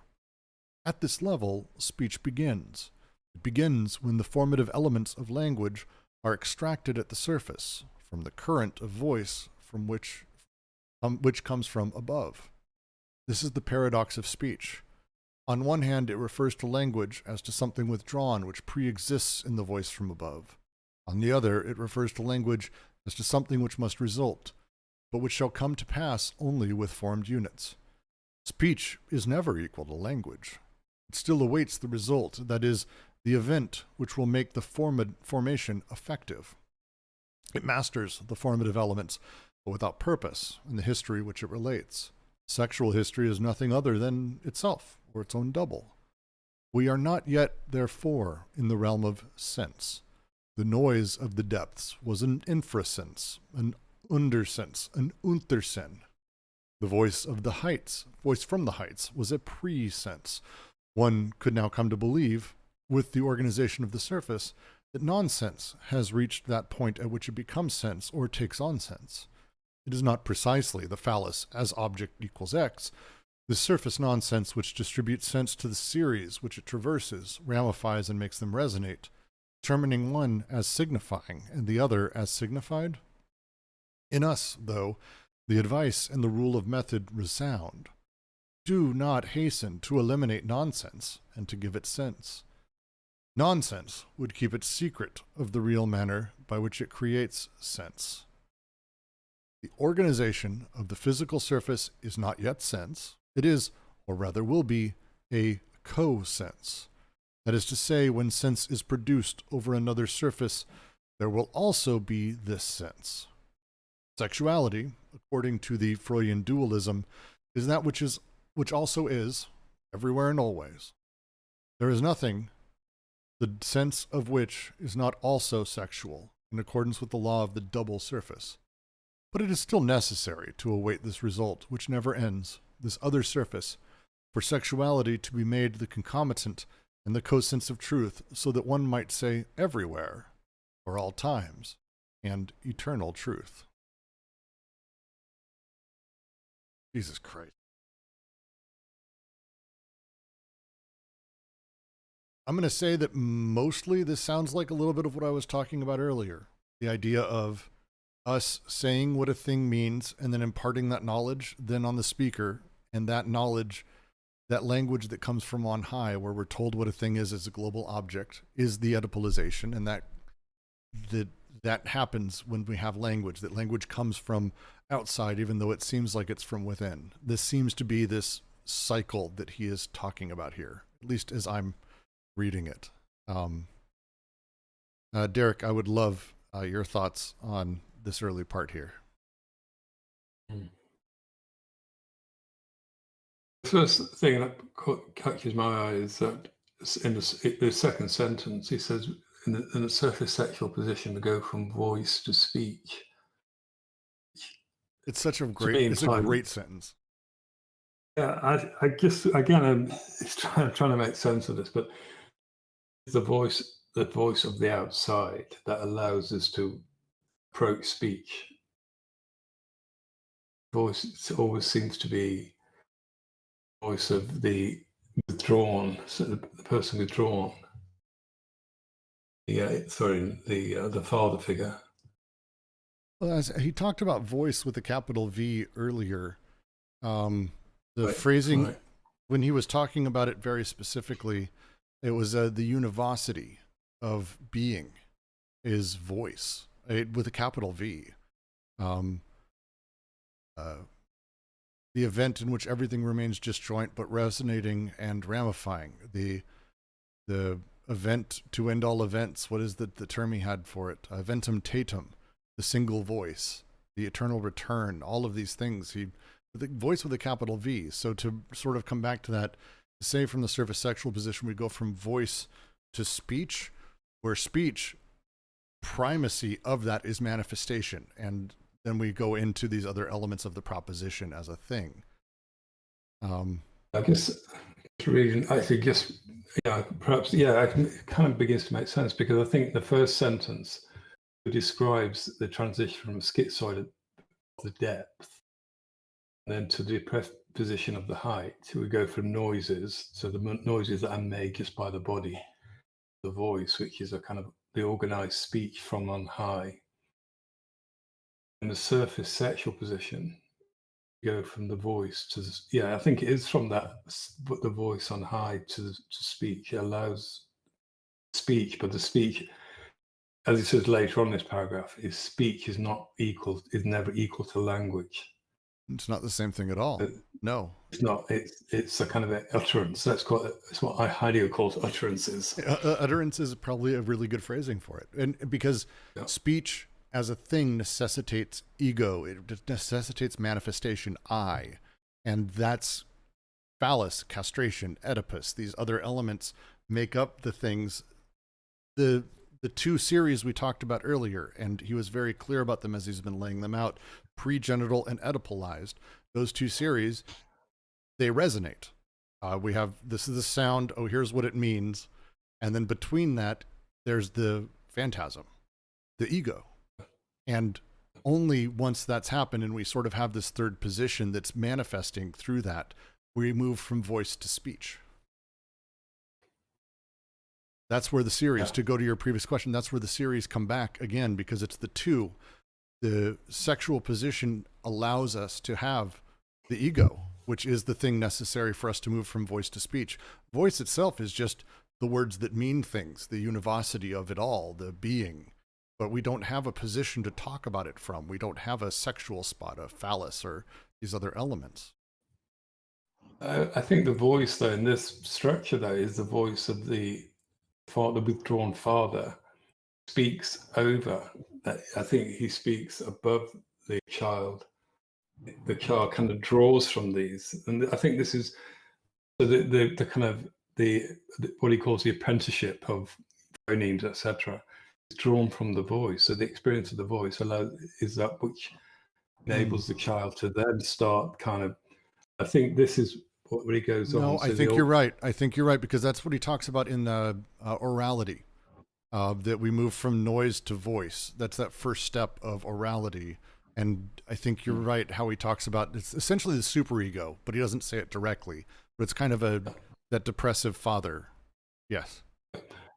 And then the next sentence, the organization of physical sexual services, 3 moments, 3 types of syntheses or series. And then he goes back to the erogenous zones, connective syntheses bearing on a homogeneous series, the phallic coordination of zones, and the conjunctive synthesis bearing on heterogeneous convergent series, and the evolution of Oedipus, the transformation of phallic lines and trace of castration. So it goes back now to the 3 series which he outlined in the first part of this series. He's now linking. So is what I think, this is a key, I think, because he's linking the first part of this of series 32 to the second part. How is language? How is language structured within these series? I think this is what he's doing. He's connecting the series, kind of sexual development, and the development of development of speech, I should say. So he's just bringing them all together in these sentences or sentence. Well, and that's why he moves on and he has the conversation about sense. And granted, that's not exactly the easiest thing in the world to read, let alone to understand, as he says sense and nonsense like 5 million times. But I think we can see a little bit of, if we go back again to orality, I flipped back a little bit, the way he talks about orality and the dynamic genesis, which is where sense actually becomes sort of produced around the voice, you might say. But he speaks of it as the good object of the depressive position, which is, as you were saying, the depressive father, the depressive position extracts a voice on high from the sounds of the depths. Child grasps the voice as a model of what is already there. It denotes the good or partial objects, signifies concepts of pre-existence, manifests the emotional variations, these things the child does. The voice has the dimensions of language, but does not have the organizing principle that makes them language. Sense. That's the challenge. It's just natural. We don't have sense yet. Sense is required for the language. The voice itself is sort of this sort of secondary thing. When we move to speech, that's when sense is produced. And it's produced because we post hoc have a secondary set of meanings that have been given to us from on high, from our actual lived experiences, and we're in retrospect looking at the 2 series of them, and between them we find the phantasm and the ego, which produces our manifestation. Oh, fuck.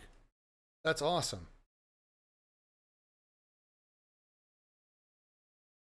Just to go back, I think he says that these three series, which is now laid out and related to sexual development, he now relates them to he said that these are the conditions for the phonemes, morphemes, and sementemes. So that he has now this relationship.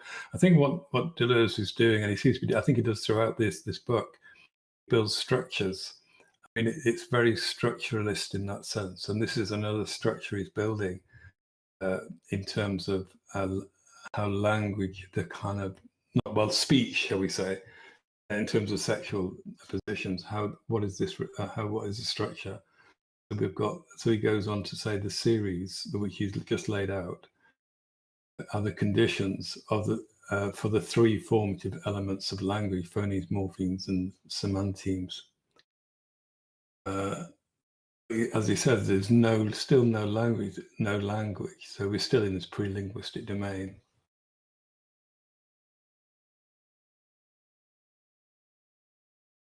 And then he talks about, then he goes on, these elements are not organized into form linguistic units. We'd be able to donate things, manifest persons, signify concepts.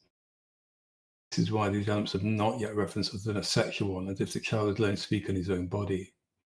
I think this refers back to this notion of phonology and the relation to the body. Mm-hmm.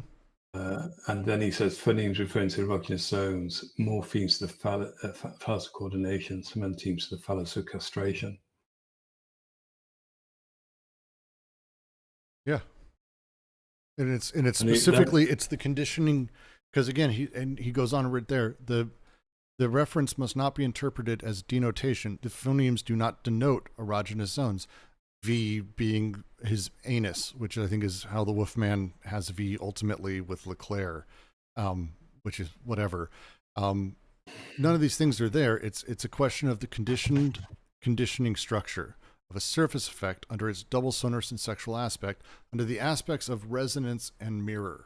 Like, I really love that phrasing around it. I think this whole concept of the conditioning and condition is something that's was brought up earlier. I think it's kind of an important one, but it's something that I don't know about you or anyone else. I found it quite kind of difficult to understand, but I think it's becoming slightly clearer with this. Yes, as you say, the kind of phoneme doesn't doesn't denote something. In other words, it doesn't stand in for it. It doesn't say this is what it is, but it's a condition for its manifestation. A very different structure, I would say. He gives that notion of a resonance and mirror. That's a kind of one way he kind of characterizes it. The surface effect that he's talking about here, the conditioned structure, we go all the way back. I mean, that's stuff from like the third series. The way that signification seems to be conditioned by denotation, which seems to be conditioned. These elements, and as he went through them, these elements sort of become sort of circular chasing, conditioning and conditioning each other. It's pretty wild, but that's kind of how he plays through these elements. Truth conditions are the form of the possibility of the proposition rising from the conditioned to the condition. Those truth conditions, by nature, like, we're not talking about something from the depths. I don't even know if we're talking about something from the heights. We're talking again about the resonance between them, the production of sense as a truth condition and denotation between them. Nonsense itself plays within this pretty heavily as well, because nonsense conditions sense. So we're talking again about the condition structure, the surface effect, the way sense and nonsense sort of interplay within all of this.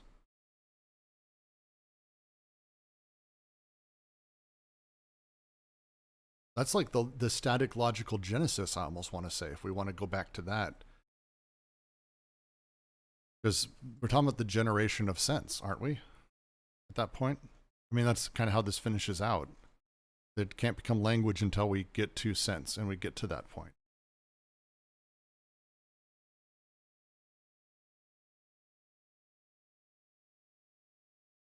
No? Far off? Who knows?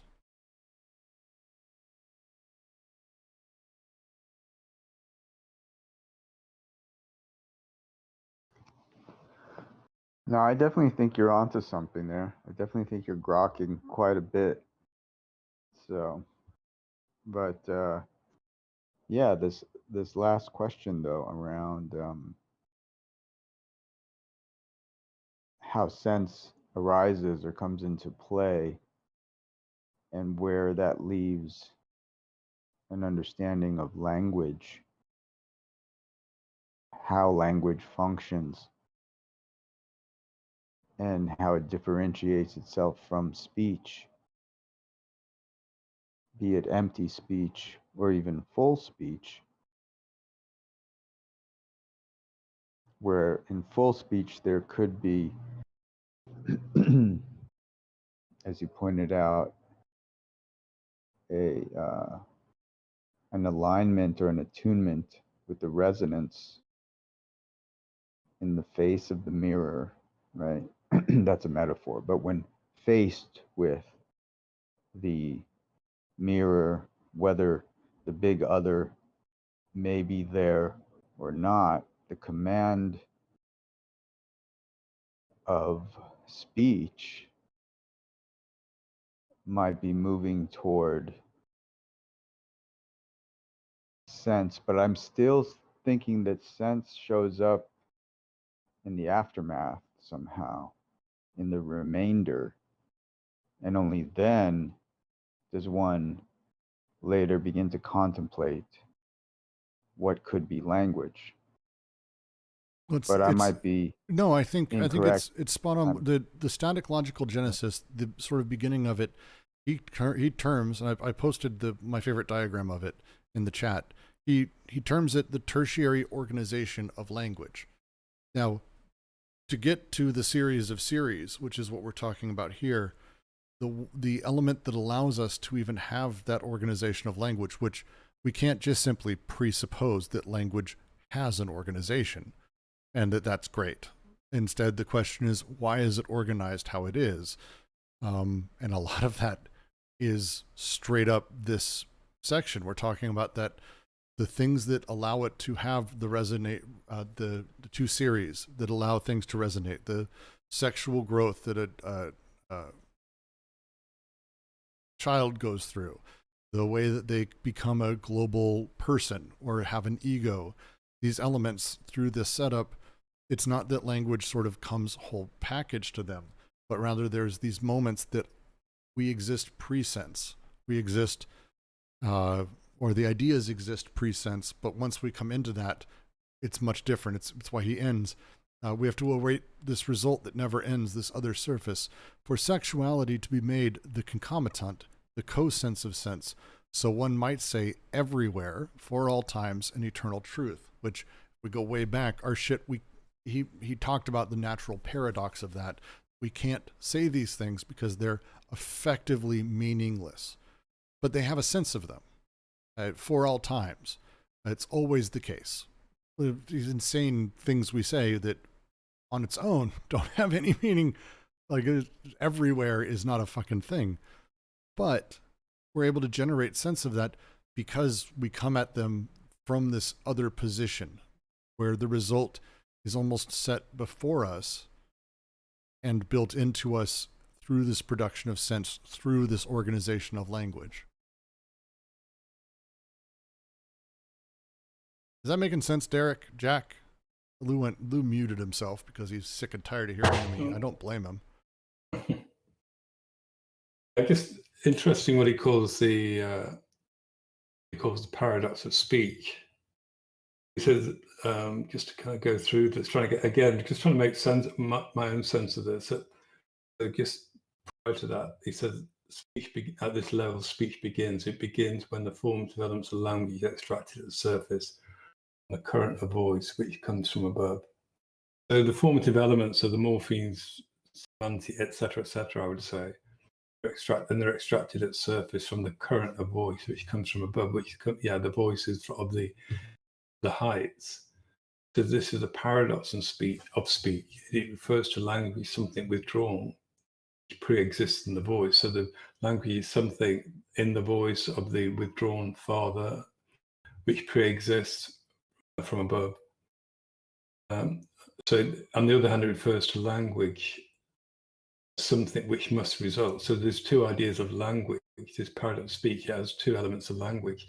As the kind of withdrawn language of above, and it's first a language, something that must result from speech, which shall come to pass only with formed units. So these formed units are the structures, the basic linguistic structure. So it goes on to say speech is never equal to language; it still awaits a result. So the child can play with the phonemes. They can construct the esoteric words, which in turn can become portmanteau words when you engage in this kind of analysis.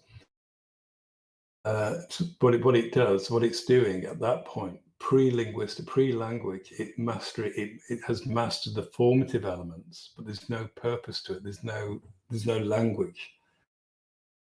And he says the history which it relates, this sexual history, nothing. So this is what it relates to. It relates to this sexual history, nothing other than itself or its own double. So he said we're not yet in the realm of sense. So we're still outside the sense. And he says the noise of the depth. So then he's kind of go. I think he might have already said this, but I'm not sure. He says the noise of the depth. So the sound that's coming from the depths is an infrasense or an undersense, an untersense, which I think comes from phenomenology, I think, or from Husserl, I would imagine. And then the voice from an height was a presense. So it's given them different roles in this notion of sense. Both have one's an infrasense. The depth is an infrasense. The height is an infrasense. The height is a presense. And then one could now contemplate that the organized surface is nonsense. So each of them has a notion of sense. Reach that point, it becomes sense. So nonsense is always at the surface. Perhaps he's saying one could now believe with the organizational surface that nonsense has reached the point it becomes sense or takes on sense. Well, is there to ask, Derek, because I like what you're saying. I'll let you finish. Actually, I have a question. I'm just putting a pen in it right now. Go. Okay. So I'm just, where are we? So he's asking, so he gives these three different ideas of sense, the infrasense, the presense, and now he says, because the surface has been organized, so the surface be organized has to be organized in relation to the depths and the heights, in terms of voice and speech, etc. He said, is there an idea that nonsense, but nonsense is always at the surface? Again, this is something we've touched on previously. Does it now become sense or takes on sense? And then he asks this question, is not precisely the fallacies object equal X this surface nonsense which distributes sense to series, it traverses, ramifies and makes them resonate, determining one is signified and the other is signified. Again, he says the fallacy is what acts at the surface, it traces out this line at the surface. He says is this what's making nonsense into sense, in a sense, in that what it does, it becomes the object equal X, which always has this role of traversing and, as he said, ramifying, making the series resonate, determining one as signified and the other signifies. That's the question he asks. But he then says, as though the advice and the rule of method resound. And what he's saying here, I think, is do not hasten to eliminate nonsense to give it a sense. So that we shouldn't say suddenly the nonsense at the surface is suddenly transformed into sense. Nonsense to keep it secret of the real manner by which it creates sense. So there is a relationship between nonsense and sense. Obviously, they've all got the word sense in them. All these three versions of sense have this word sense in them. They're all involved with sense. Mm-hmm. So the organization physics is not yet sense. Sorry, go on, Brooke. Go on. No, it's. I'm loving this because So just to go back a little bit, because there's just so fucking much said here. I almost want to say that we could almost play with this a little bit even more literally than he's talking about it. Let's talk about me, the depressive father, who just is one. That's great. I talk to my son all the time. I have since he was born. He's gone through these stages. He's talked words. He's saying words now. But is he saying words? Is he saying language? At what point is he making that shift? Because I actually have already done this. I have my position. I've been properly Oedipalized like a good boy, let's say. I'm making sense in the process that we're talking here.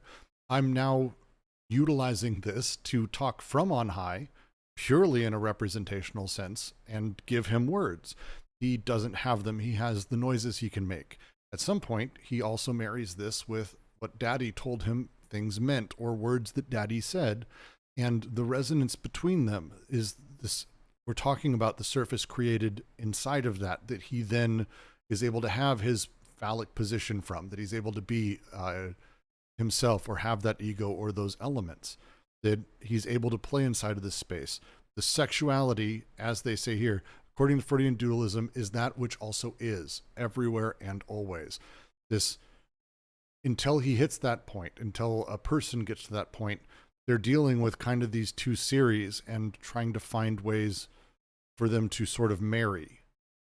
It's a really interesting. It's hard for me not to relate it directly to what I'm actually going through as a dad, for sure.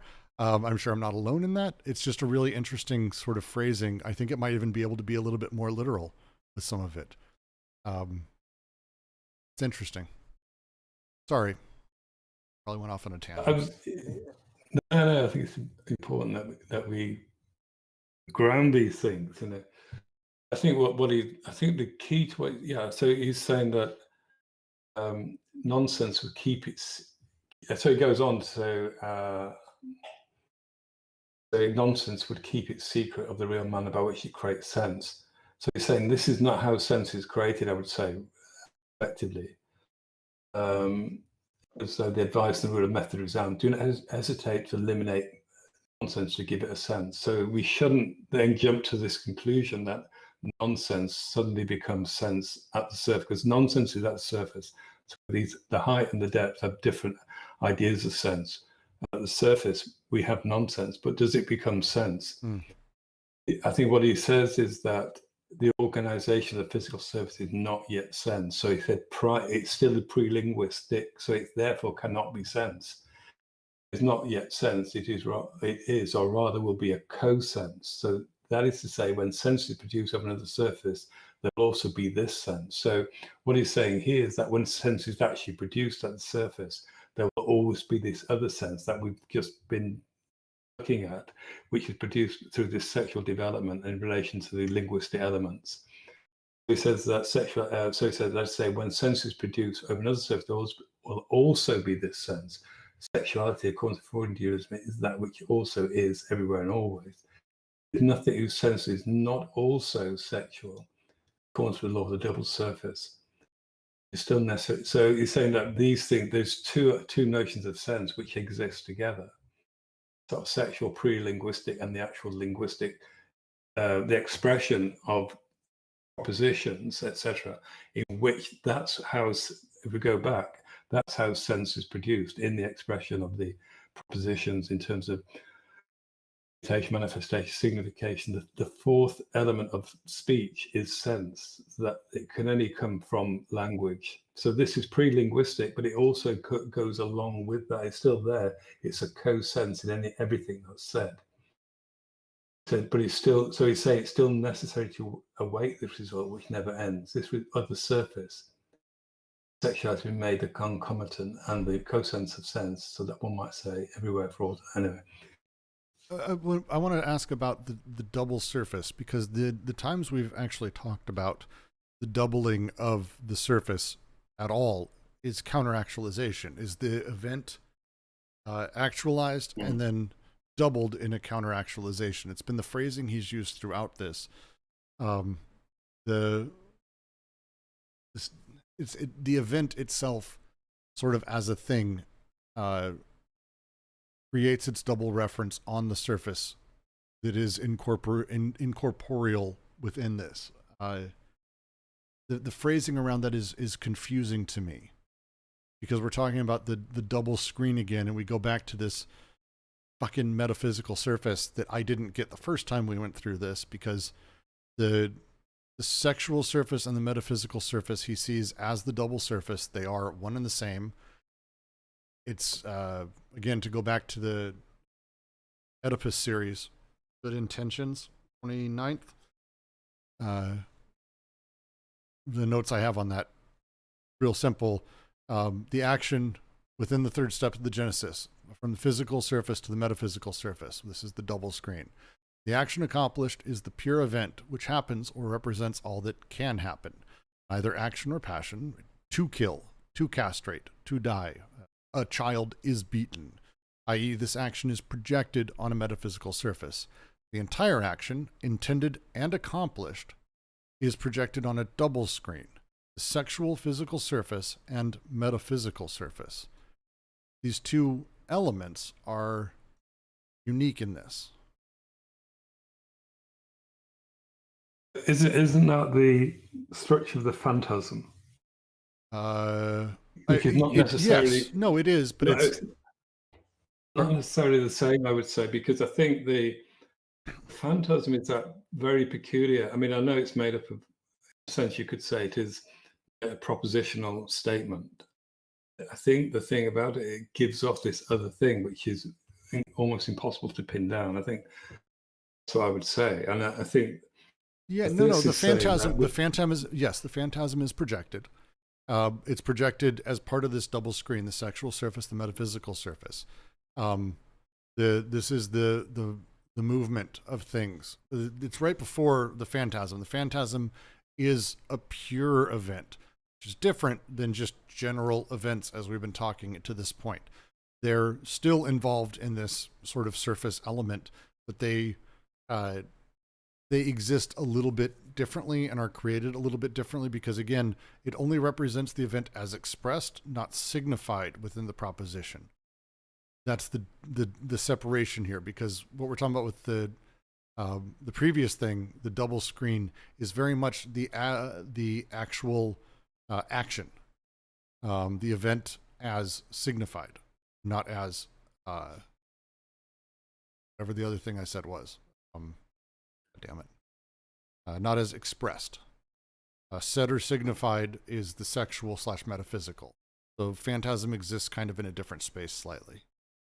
But it's the same general spot, yeah. I think what's being said here, though, I think is it's concerned with the series, and it's concerned with the sense the pre-linguistic. So I think essentially what he's saying is, I think, quite simple in a way, because he's saying that this double surface is the sexual and the sense that's produced in speech. These two are always together. The one is, this is the double surface I think he's talking about. So he said there's nothing whose sense is not also sexual. It's in addition also, in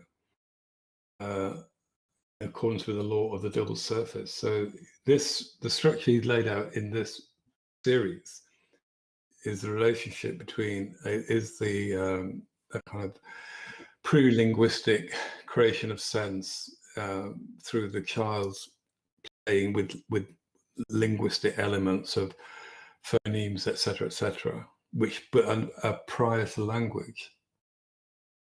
And they're not just not language, but they are sexual because that they relate to sexual development. The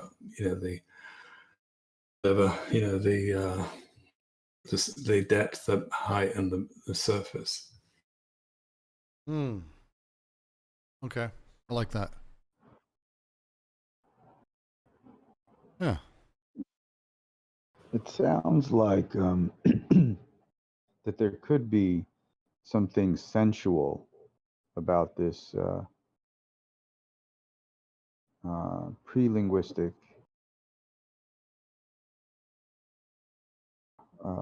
learning that could happen, as you said, that relates to sense, because this point about sense also being sexual, it's hard to reconcile that with its difference from the sexuality that is already and always present in intertwining of regular speech, that the intertwining of the two manifested planes, screens of metaphysics and sexuality.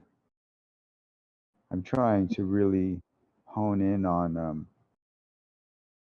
what he may be referring to or has in mind when he says that there is that sexuality that is still present once we actually are touched by what he may have in mind here as that fourth level of having attained some sense. Is it that the sexuality that's there, how to determine its difference?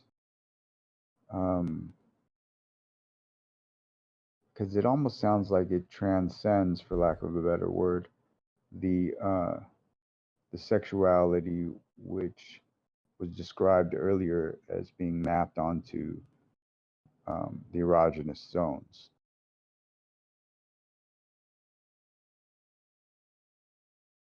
I think it is that.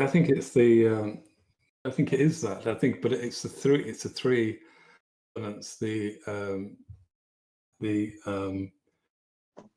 erogenous zones, the phallic coordination, the Oedipus. There's three elements. That's the kind of the sexuality I think it's being referred to. And this is the other sense, or the co-sense. I think it's always my reading of this is that this co-sense. The co-sense, therefore, it must always come with sense.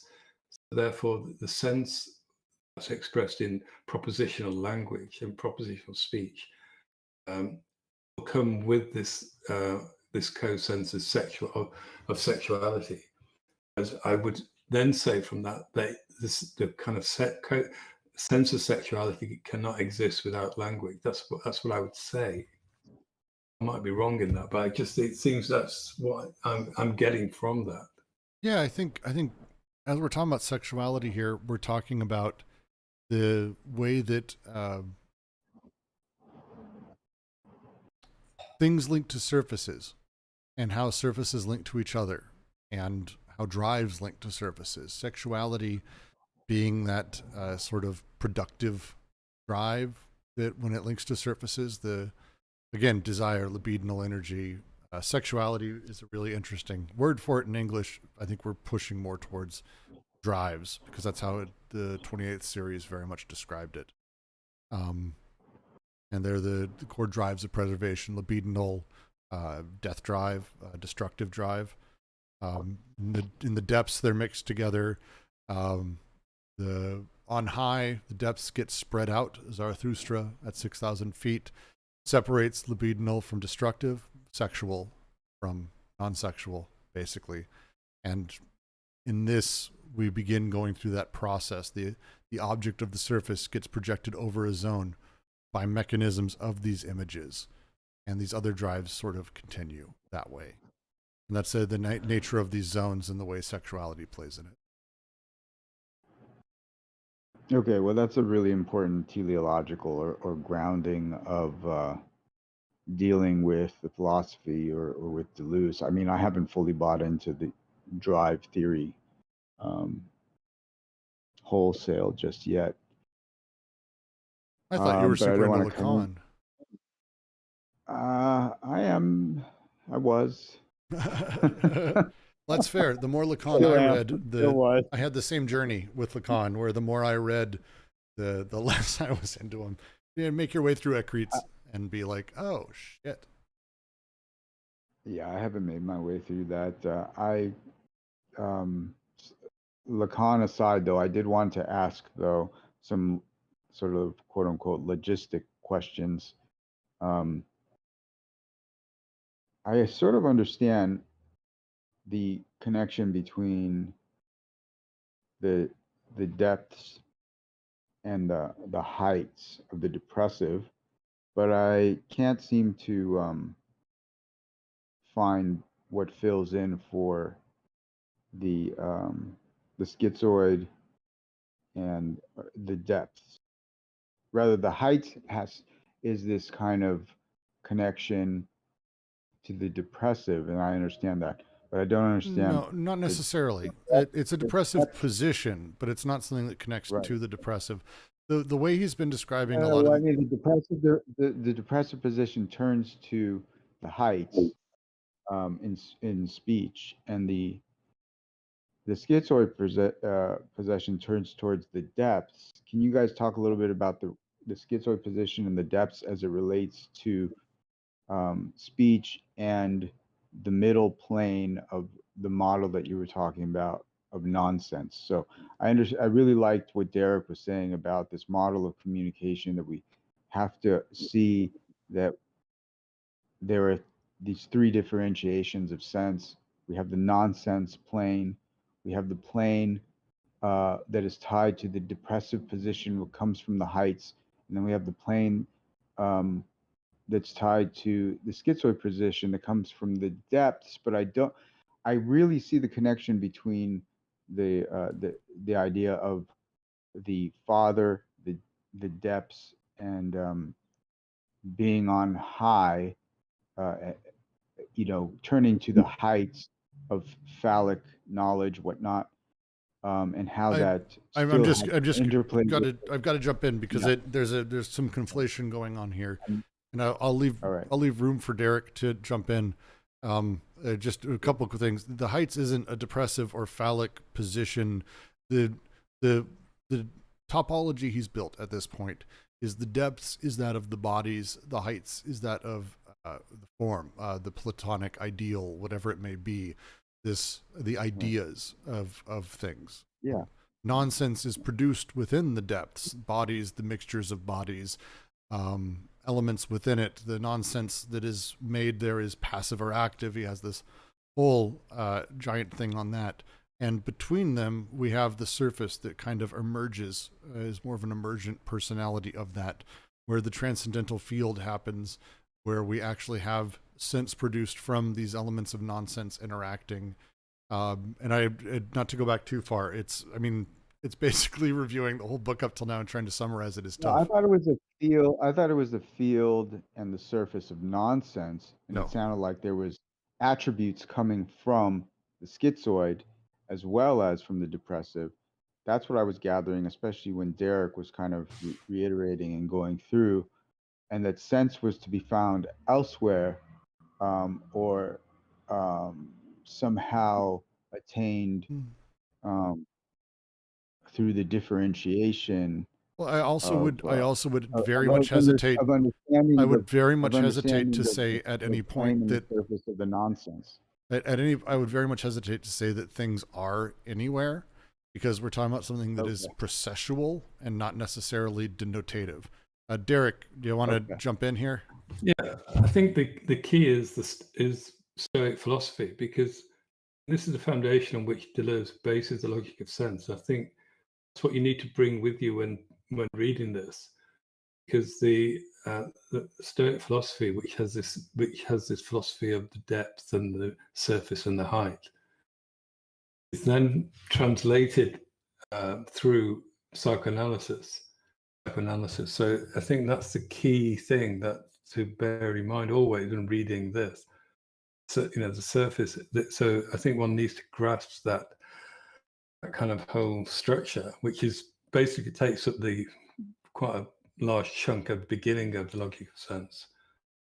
And and so you get this. Yeah, so that's what I would say really. I think the is where this whole constant narrative of depth, height, surface originates, I would say.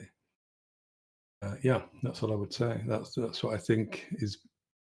That's how to understand it. Yeah, I dropped in a great section from one of the mini PDFs I have on logic of sense that I really like, where it goes through the three kinds of philosophers. I found that to be very elucidating in terms of understanding the heights versus the depths versus the surface, how they interplay, where they seem to come at, and how the sort of conceptions of them form. I really enjoyed that entire section. The three kinds of philosophers was a great series for me. Yeah, that was really key, isn't it? Because basically, he characterizes the height, as Brooks has already said, with Plato, Platonic thought, the ideas. Then he characterized the depths with someone like Nietzsche. But then we have the philosophy of the surface, and I think that's where the Stoics come in. And he has this figure of Hercules who kind of will go up to the height and the depth and will bring the monsters back to the surface and domesticate them, basically. And and that the is values of underlying each one, structure.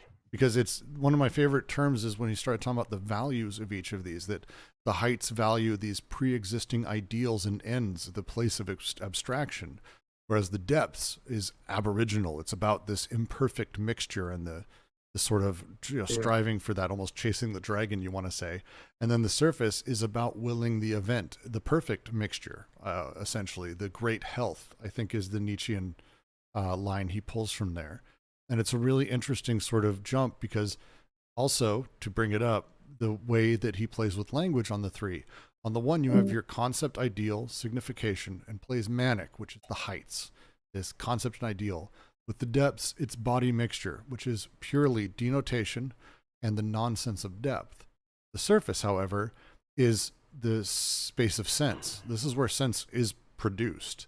And it is a place of perversions. And there is a nonsense of the surface that plays here as well that's equally, I think, really interesting.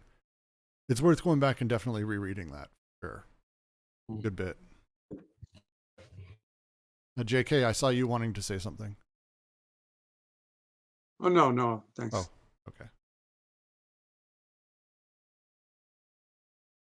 Can I have a moment to just think ahead, Brooks? Please.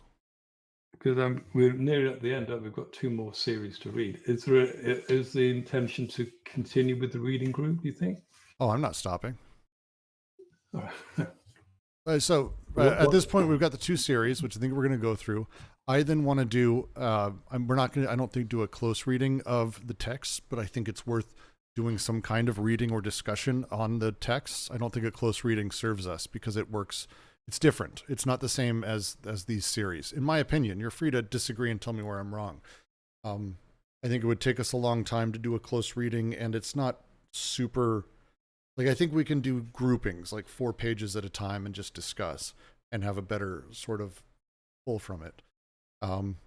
After that, I don't know. I think we're going to move into, we may move into 1,000 Plateaus. I'm not sure. I don't know what we're doing next. So you're talking about the essays at the end of the book? Correct, yes. Reading those. Yeah. Okay. Yeah, that's a good idea. Because I think they're worth it. And I think there's, yeah, I think it's worth going through the essays, for sure.